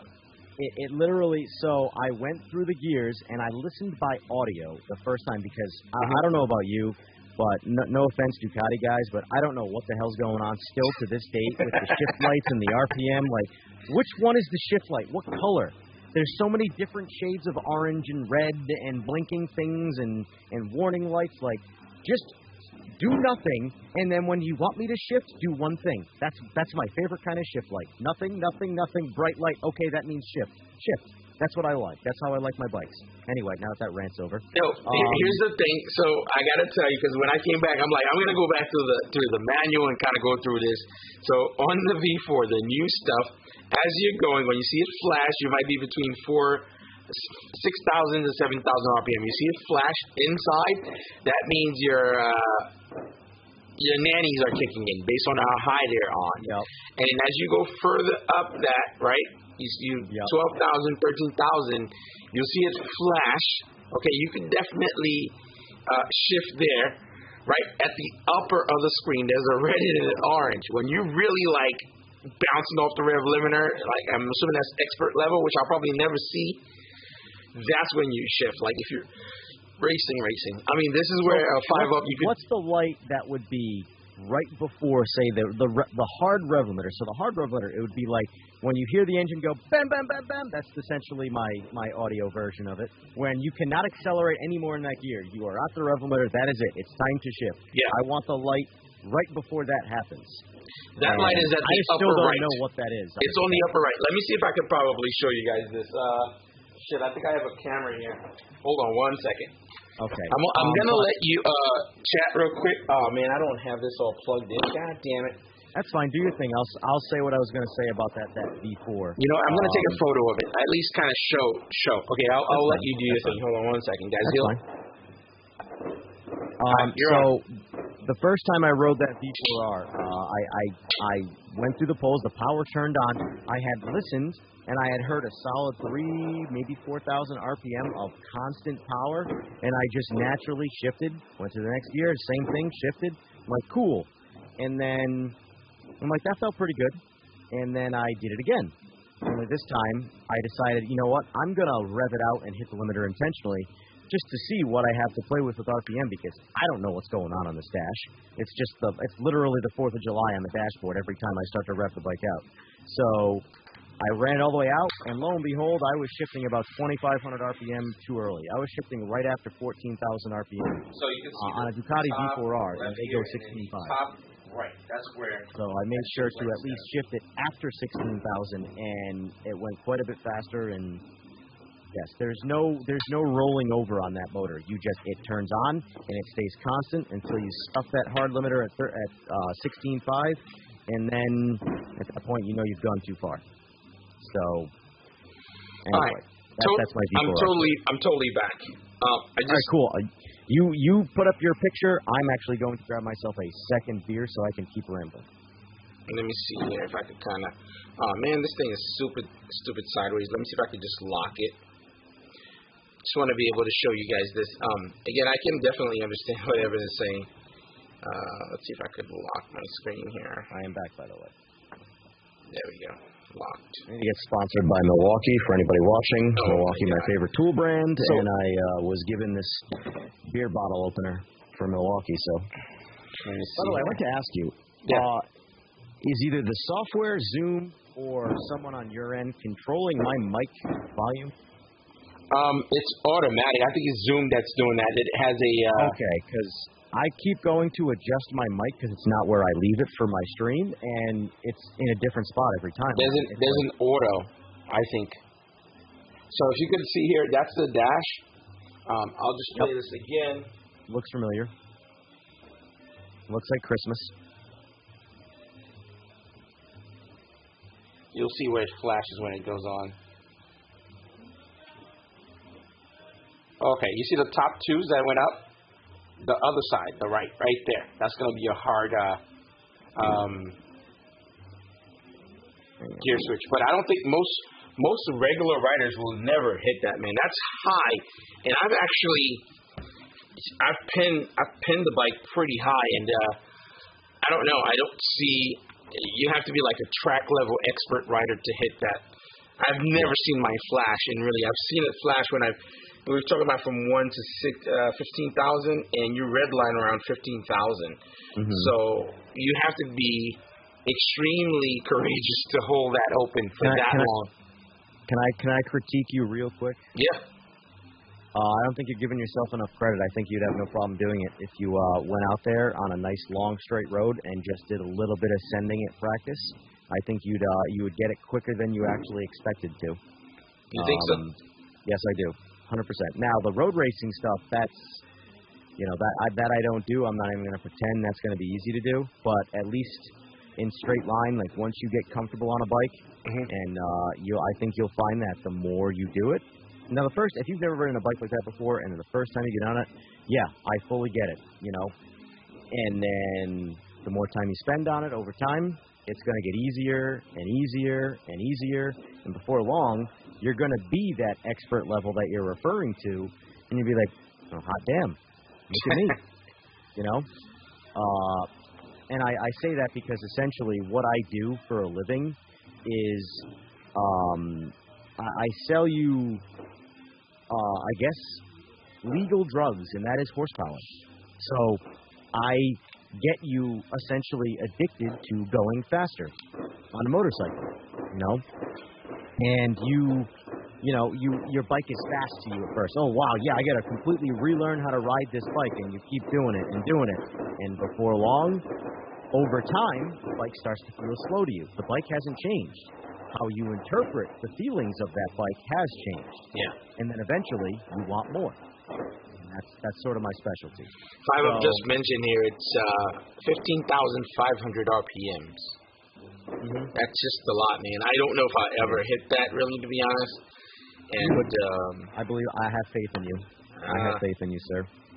That bike, it's just heavy. Like, for example, when I was in the super leg, I was with Motomac, which shout out to him. He's actually in the video tomorrow and stuff like that. Cool guy. Cool. For him to kind of show me around. He pulled off, and I pulled off with him, and the bike just went.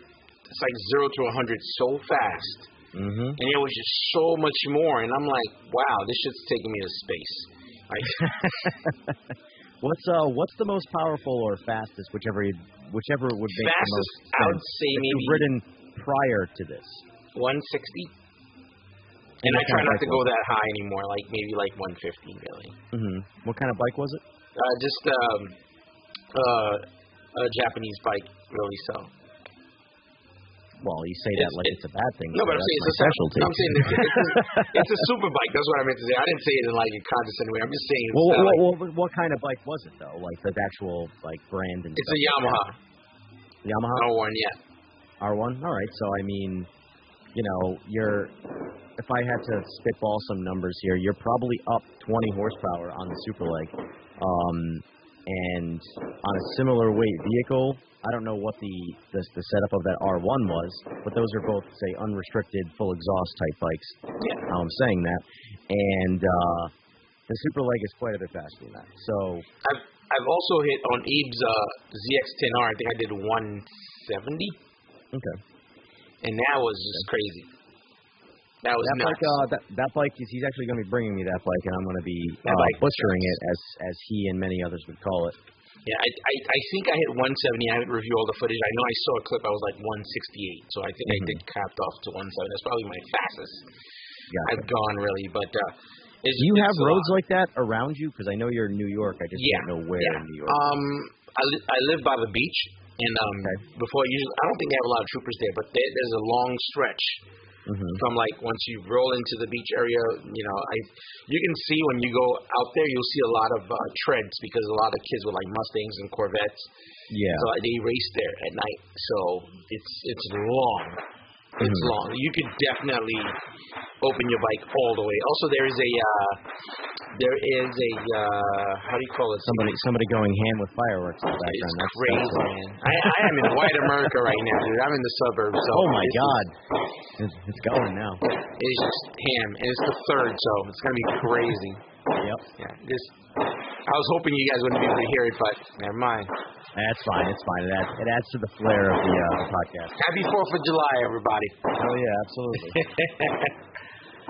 But that road is pretty open. But every now and then they have state troopers that you don't mess around with them. They're gonna screw you over. But we do have a closed airport. We have a closed airport here that from I think maybe like an hour and a half away. That's why I was suggesting to 5 Up last time I was in Detroit. I'm like, maybe you guys might want to consider finding a closed airport because that strip is nice, wide open. That was actually going to be something that I would recommend for you personally too, because someone who I can tell like you're a little scared of it, but at the same time you're also very curious about it in terms of the speed side of things. So you want to be responsible, but you kind of want to tickle your fancy a little bit in terms of that whole going fast thing. So that's where like an airstrip, like a sanctioned airstrip event would be perfect for you. Maybe just like a half-mile one or something like that, because a half-mile you can get a lot of mile an hour in that time frame or distance, and it would be really good for you to sort of, what's the expression? Get your something wet, beak wet, I guess. I don't know. Not that one. You freaking dirty dogs, you. Beak wet is what I was gonna say. But get on a bike that you're more comfortable with riding and riding fast, be it an R1, be it a Ducati, whatever it is, and just use the event. They're going to have safety equipment. You're going to be forced to wear safety gear. So even if you do go for a tumble, not that you'd want to, you'd at least be safe from a hey, look at me bouncing around standpoint. But you're not going to have to worry about anything ever crossing the road. There's no animals. There's no other cars. There's no troopers there to block you and try and arrest you. It's all sanctioned. And that would be the perfect scenario to, that you do from a dead stop. It's not a drag race where you got to fully send it like a crazy person, but it's you leave casually, and then once you get to this sort of roll towards that starting line, you go, and then you make your pull, and you essentially race yourself. You race, you get to a mile an hour. It's all great advice, on mile an hour. That's great advice. Starting out, because I'm always thinking in my head, like, crank it. Like, it's like, because I'm like watching you guys.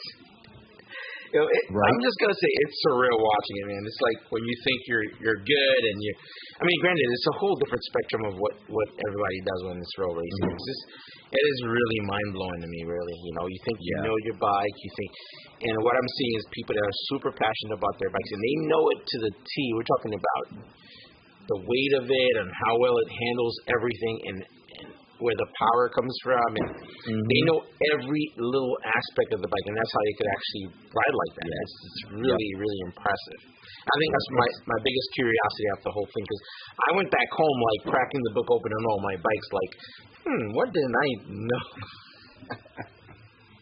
And you're right. With the Christmas lights, the Street Fighter has a hell of a lot of fucking things. We're talking about engine braking, rear slide. It's a lot. The book is so huge, and I'm like, man, it's wild. Yep. It's wild. There's There's too much going. I'm a very simple, when it comes to a dashboard or a cluster, whatever, I am a very simple person. I want to know RPM, the gear I'm in. Speed is kind of optional, honestly. I can usually gauge around me what's going on, if I'm speeding or I'm not. If I'm moving with the flow of traffic, I'm not really worried about my speed. And if I'm racing, I'm kind of not really worried about my speed either, because if I'm looking at the dash to see how fast I'm going, I'm not looking at the road and potentially where I'm going on that road. So RPM, the gear I'm in, and honestly, just one little light to tell me when to shift. I don't need warning lights. I don't need, a light to let me know when someone across the country is taking a shit. I don't need, all of these other warning lamps to be like, hey, guess what? Just wanted to let you know that your Ducati, well, it's working correctly. You've got about 5,000 RPM before you should change gears, but I figured I would just pop up on your screen, confuse you a little bit more, distract you, and, oh, by the way, good luck in your race. How about just give me a shift light? That's all I want. Just one light. Yeah, but you're talking on a level of someone that's very experienced. They know everything. I think their design, I wouldn't say it's faulty. I think there's someone that knows what they're doing. They're because you're not on the same space as a regular person. Let's put myself in a regular person's space. Okay. You're approaching it on a spectrum of someone that knows exactly what everything is supposed to do, what you want it to do. Yeah. For everyday average Joe like myself, I think the more to know or to I think ideally what would work best here is to have access to turn all that stuff off completely and just leave what you need on for when you need it, based 100%. On the level of the rider or the person that knows. Somebody like you would just need your shift light off, and you know how the engine sounds, what it does. Somebody that just kind of know. Hence why you would hear a lot of people say, "Oh yeah, you can get yourself one of these big bikes and you could slowly get to the where you need to be because it has all the nannies." And I think those are all the things that kind of becomes cumbersome to someone that knows what's going on. I don't think you could have said any better, honestly. I have nothing against having the features there, especially for someone who is a much more beginner or novice rider, at least in whatever you're trying to do. I just wish that there was an ability to where you can disable or at least customize the functionality of what a lot of the dash does, because even on JDM bikes, I know we've been kind of focusing on Ducati, but even on the JDM bikes, when you activate rider modes, which are supposed to be the more advanced things, it gets more complicated. It adds more things going on. I'm like, no, I don't want anything. I'm totally cool with an old school analog gauge with a needle for speed and a needle for attack and just a shift light. I'm really okay with that.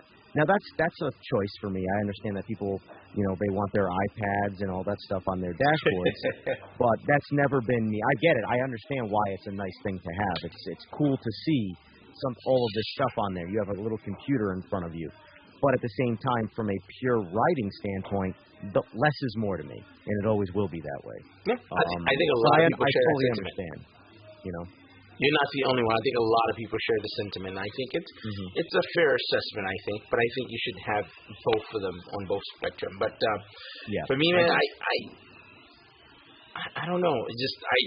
I'm curious about it. I'm very curious to see how much I can get out of my bike. I think it's sparked my curiosity even more, at least seeing everybody. Granted, none of my bikes are nowhere near those, and I think most people should not make that mistake. Your bike is nothing like what you see what you see online, or something that EJR Performance is actually setting up or anything like that. These bikes are dedicated specific. I've seen some where they don't even have a full batch of gas. They just have it for the quarter mile. So just for weight. So you're not going to win against those. So no, I wouldn't aim for. If you're the average Joe just trying to enjoy his motorcycle, I always try and tell someone too, because you always get a lot of the guys that I get customers. They want to go faster. They want this. They want more power. This, that, and the other thing.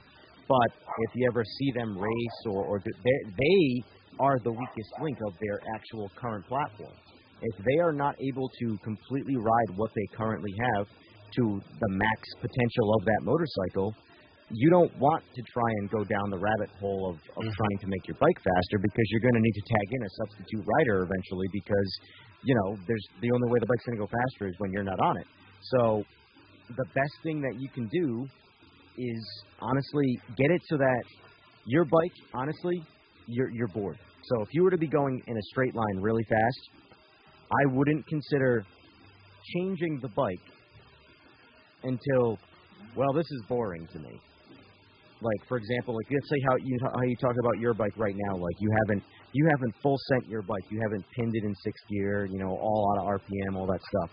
For you, I wouldn't bother trying to make your bike itself any faster until you get to a point where you go, yep, I'm bored. This has got nothing. I need more. There's nothing left here for me. That's when be like, okay, maybe try and make some more power, whatever it is. Set the bike up a little differently, make it lighter, whatever makes it go faster to your liking, however you're trying to go fast. But until you get to that point, leave it alone. I have 2 questions for you. Two questions. One, do you see yourself having fun? So again, you're riding stuff that are triple digits all the time, very, very high-end bikes. Do you see yourself ever having fun on something that's just normal, like a small bike, or regular? 100%. I have my most fun on the slowest bikes I ride. I love, like, you want to see a happy Evan? Put Evan on a scooter. I'm not even kidding. Like, I would run errands on a scooter. I would give me a Vespa, sit my ass down in a comfortable position, and give me a top speed of 80 miles an hour at most, and just around town. I will run all the errands. I'm one of those guys too, where if it doesn't have any performance potential, my brain won't even go down that path. I will just enjoy the scooter that it is. So you know how to compartmentalize. So if you want something small, you're just enjoying it for what it is. Yes. Now, do you see roll racing actually going mainstream and becoming something bigger than what it is? I'm asking that question only because of the legal aspect of this. Because I think part of it that's very exciting is the fact that this is happening on regular roads. I think as soon as stuff starts going to a mainstream arena, like there's a space for it, it's very different. Yep.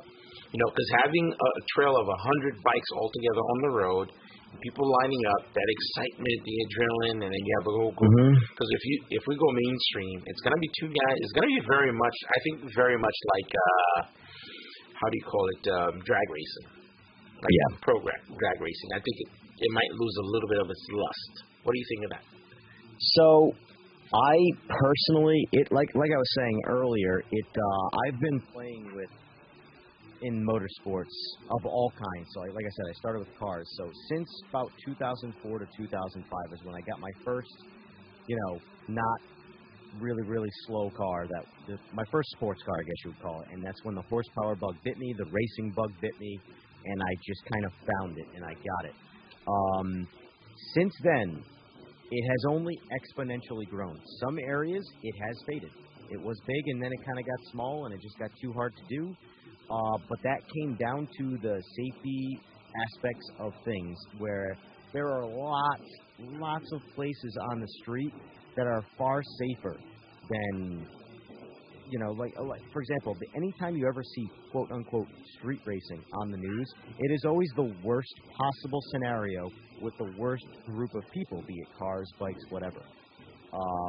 In general, it's only growing. It's only getting bigger and bigger. Like, what you witnessed in Detroit is a shining example of yes, it is quote-unquote illegal. It is on the street. But it is as safe as any other type of actual sanctioned event. Outside of having a fire truck on standby and a medical crew, we still have first aid kits. Last year we had our buddy Dom. He's a firefighter / EMT. And you saw how it's kind of set up.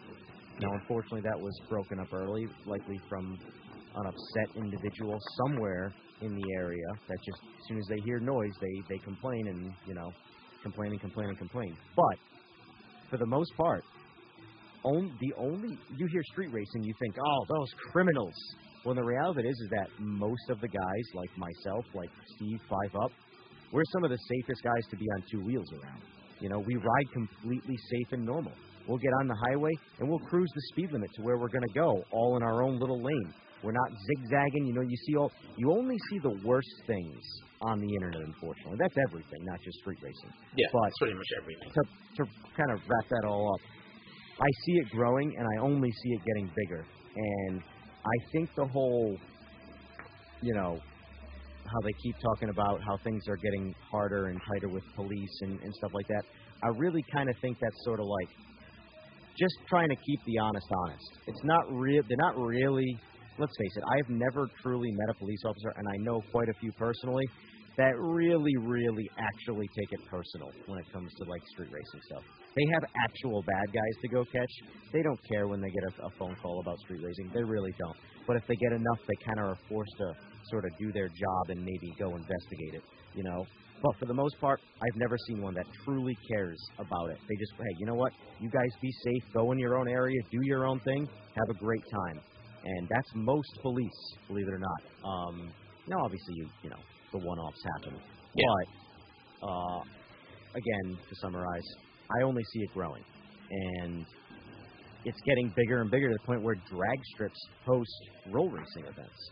And drag racers, you know, you think track racers, you know, don't understand the straight line roll racing thing. Drag racers hate it more than them. They're the guys like, oh my God, just dead stop the bike and throw a clutch hand. That's their, like, MO. Talk about their clutch hand because they got a drag race. And don't get me wrong, drag racing's great. I love drag racing too. But it's an alternative form of racing. And I don't see it going anywhere, and I very much see it growing and growing and growing. And but you don't see it going anywhere? I really don't see it going anywhere unless we have a wild world change where all of a sudden all of our freedoms become illegal. I don't see it happening. I really don't. I think there's too many people, and for the most part, there are actual laws in place to prevent, I would say, police from really using forces that they shouldn't use in the first place, but they couldn't do it. Like, you know, you'll never see a police car ram 20 bikes off the road or something like that unless, of course, you know, at that point, it's the police officer is now in jeopardy of being the criminal, you know. That's all illegal to do. You can't pursue motorcycles. Now, mind you, most of these events, put together by the right people, will be like what you saw in Detroit. That is safe. Everybody's friendly. It's legit scene.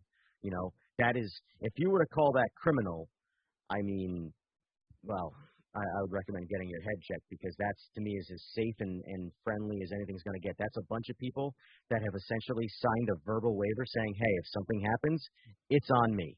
You know, this should not be a crime. It's not like we're doing this in an area where we're going to hurt people that want nothing to do with it. You know, there's nobody around. What are we going to do? Is Bambi, you know, gonna get pissed off? You know, that's essentially the scenario. I know I went on a long tangent. No. I actually kind of muted my side because the firework was so bad. But I'm going to say, and I said this before in the past stream, and I think the past 2 streams, I think this is the safest I've felt riding a bike with a big group of people. Mm-hmm. And it was done. This was probably my second. I can't say my first, second. And it was very well organized. Everyone was very to the T. There was a lot of rules, and we had a lot of testosterone there. And there was nobody like flexing. Everyone listened to the rules. Everyone stayed off the road, and I thought that was one of the coolest aspects of the whole thing. Outside of, you know, chilling with everybody, eating and talking and stuff, that was extremely cool. But then seeing every single person, all walks of life, all, you know, whether people are doing well or they doing not so great, everyone was there to have a good time, follow the rules, and really made sure every other person was just as safe as they were. I thought that was extremely impressive. One of the big, you know, the entire time I left home, my wife was like, you know, just be careful, be mindful and stuff like that. And I was telling her, I'm like, wow, this was just like a walk in the park. It was cool. Like, it was.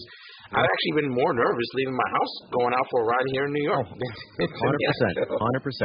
It was awesome, man. And it wasn't, like you said, it wasn't all the swerving through the highway. Everyone was just, the only time it felt like where everyone kind of pulled in, but it's just typical. Everybody does it when we're on the on-ramp and the off-ramp, everybody kind of powers through to merge on because you don't want to let anybody through because you don't want to mix it up. So outside of that, it was just like super clean.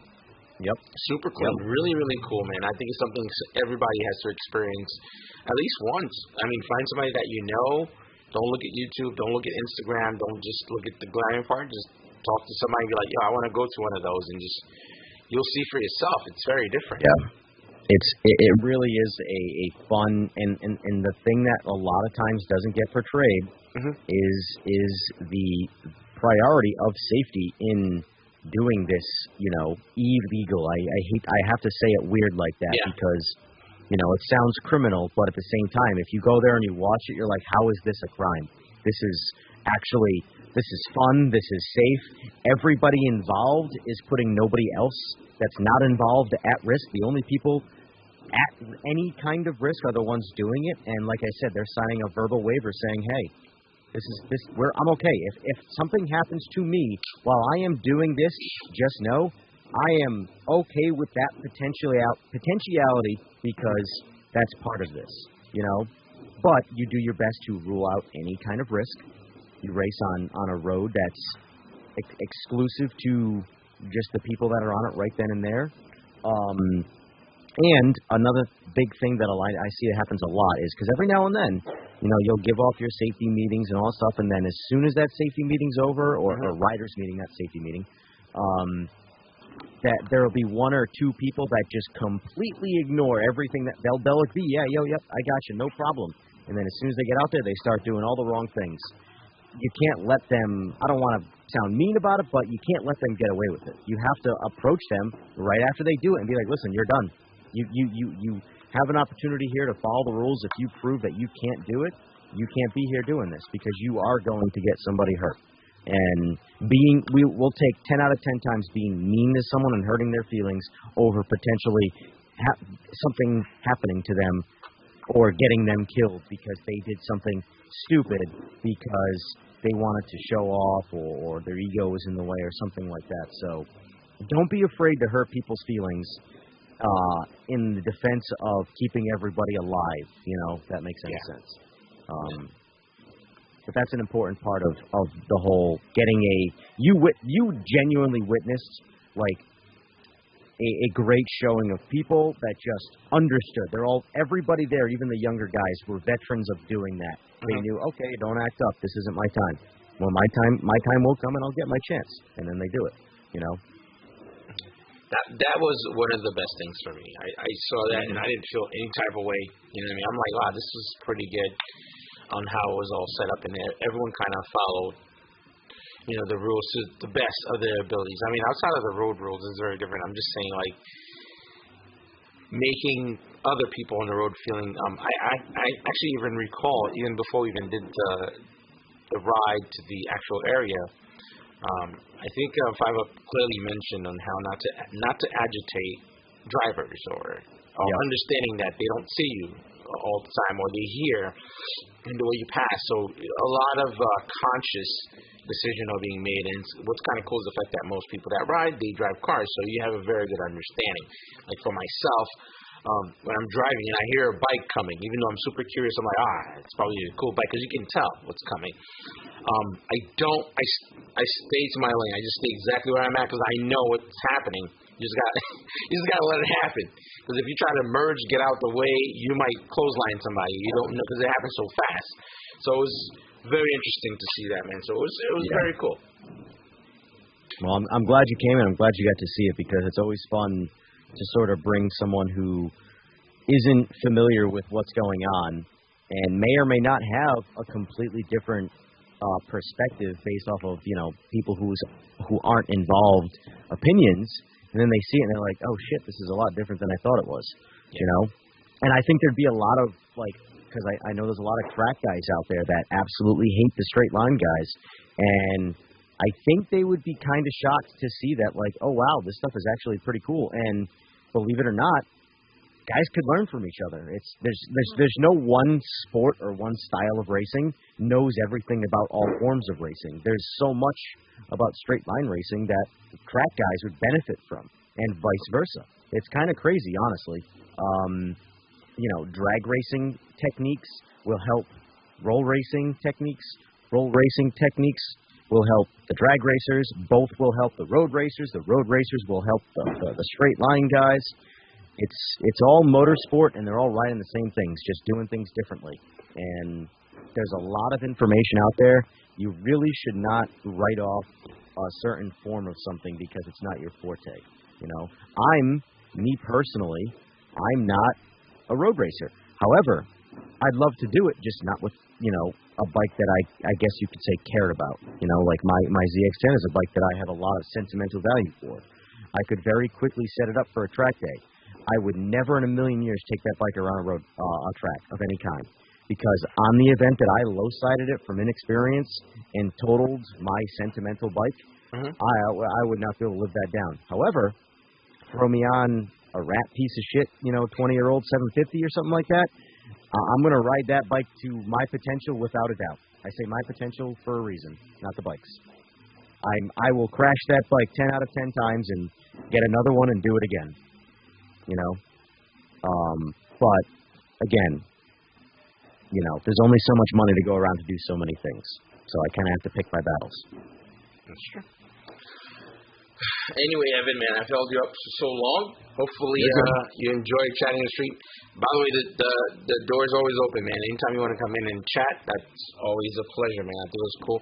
Hopefully, things can go to speed a lot better next time. I don't know what's going on. It's rarely. Usually, I don't have any speed issues. But it's all good. I was going to actually ask you, what are you doing? Because Adam and I already talked about this. What are you doing this coming Thursday at around 9 o'clock p.m. Eastern Standard Time? No, I don't think I'll be doing anything. Would you like to be on our podcast, and then maybe we can get, your raw, uncut version of the Detroit trip? And because I know you're hosting your channel here, you're focused on the performance of the stream and all that stuff. So let's put you in my saddle, and we'll question you. You tell us what you thought, and say whatever you want to say. Trust me, my channel is not known for going easy on people, so send it. I would like that a lot. That'd be kind of cool. I think you're going to get a perspective of someone that's not particularly common in that space. So roll racing and seeing what you guys do. Even with Adam, I started looking at his footage of the little documentary we shot, which I think it's a really cool thing, because I'm very excited to release that. I don't know how well it's going to do, because you know how it is with YouTube. If you're not doing some excessive crazy, I can't. I've seen some of your. Steve posted in a WhatsApp group a video clip of your footage of I forgot the guy's name, but the guy stunting the BMW. Oh, McNeely. Yes, that was I'm did he get an exclusive, or was that just his footage? And he's like, that's his footage, and I'm like, God damn, I don't that is some you are talented behind a camera, my friend, and I'm trying, man. It really is a shame that YouTube prioritizes things the way they do, because I know guys that are multimillionaires, successful as hell, walking around with a GoPro in between their index finger and their thumb, and that's their go-to way of recording. And then you've got guys like you breaking out, the 50 shades of different, cameras and all this stuff. And don't get me wrong, I value technology stuff. I'm all about having different cameras and my microphones, and I value all of this stuff. Yeah. And shit, I have my cell phone and my GoPros, and that's about what the effort I put in when I'm on the road. And even then, the GoPros never leave the bag because I'm lazy. You have mountains of equipment, so you deserve to have more than the 19,000 subscribers that you have and stuff like that.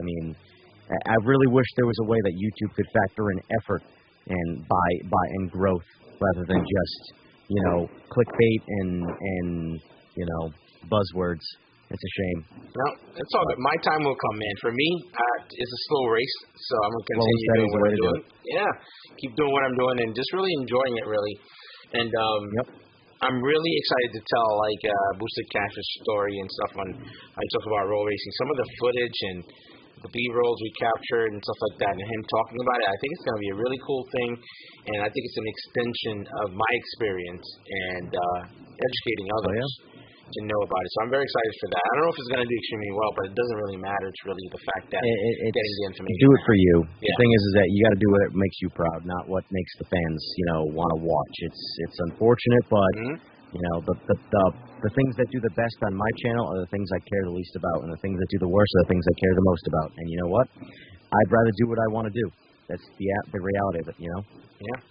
I'd rather put up a badass podcast with someone that's a badass guest and have a great conversation and nobody watch it than put up a 2-minute clickbaity video that does amazing and I couldn't care less about.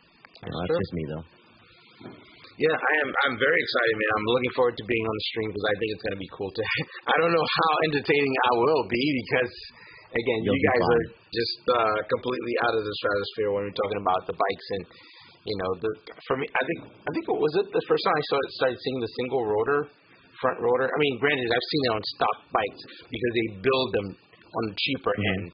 This one's purposefully done to reduce drag and, that's a whole different take. So that's kind of cool, man. I think, I'm very excited, actually. And to be honest, it struck my curiosity a lot more about what you guys do. I don't know if I'll ever do it, but I'm very excited to actually even be part of it and really kind of, document some of it, or at least seeing people's excitement. A lot of that stuff, and it's super influential seeing other people influencing others for something like this. So absolutely. Very cool. And I kind of want to influence you to get on an airstrip and maybe really find out the full potential of what the bikes are that you currently own and see if hey, maybe maybe this is something that I kind of want to dabble with a little bit. You don't have to be the best of the best, but if you're having fun and you kind of want to explore that side of things, as long as it's safe, who's to say, don't do it. Do it. Do whatever makes you happy, That's true. So I'm definitely looking forward to Thursday, man. It's going to be really cool, and I know I've seen your podcast and stream. It's really cool. Your setups is actually going to be very refreshing when I don't have to worry about anything. I'm just chilling. That's kind of why I want to have you on.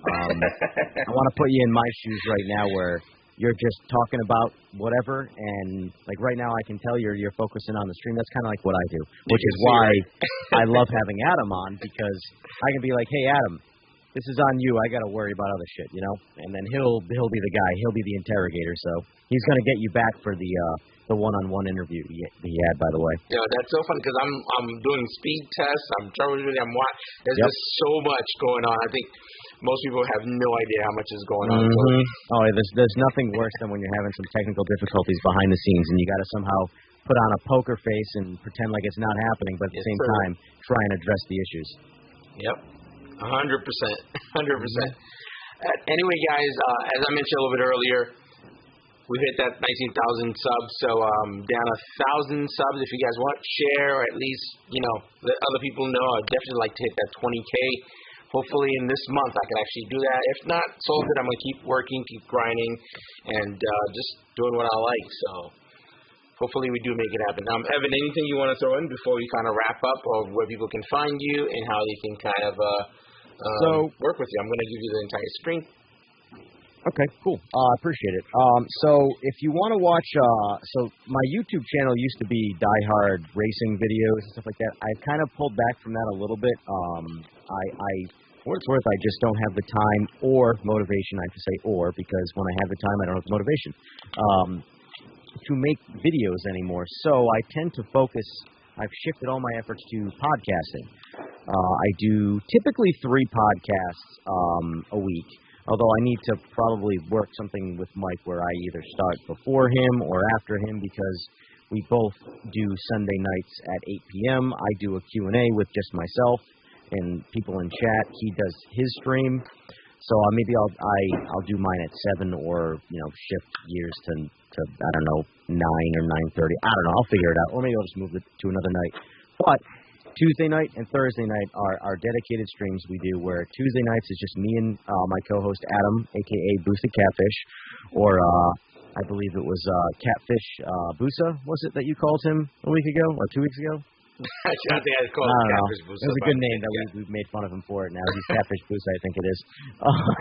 Anyway, it's usually just a random subject of choice for Tuesday night, and we just kind of talk about that, talk about that with chat and stuff like that. And then Thursday is our guest night where we bring on a guest and we sort of interview or interrogate or give them the floor, whatever it is, and we just have a conversation with them. That's our YouTube side of things. From a pure business standpoint, if you want to do business with me from, say, making a motorcycle go fast in a straight line or maybe even go faster around a road course, it all kind of applies. My email, which is my primary way of reaching me, I will put in the chat. It's just easier that way rather than me say it, and it's very juvenile with a Yahoo email address. It's EJR Performance at yahoo.com. If you want to reach me for any kind of going fast on a motorcycle, that's where you would message me. Other than that, well, for those of you watching tonight, I look forward to maybe seeing some of you Thursday night with Mike. Yes, sir. Guys, thank you so much for tuning in. As usual, always appreciate it. Hit the thumbs up. That helps with the algorithm. Drop a comment. If you have questions, you could still put them down, even though it's not part of the live chat. We'll reply. Hopefully you guys enjoy these streams. Again, they do take a bit of work, and we appreciate you tuning in every Sunday at 8. I'll catch you guys later. Peace. Sounds good, bye.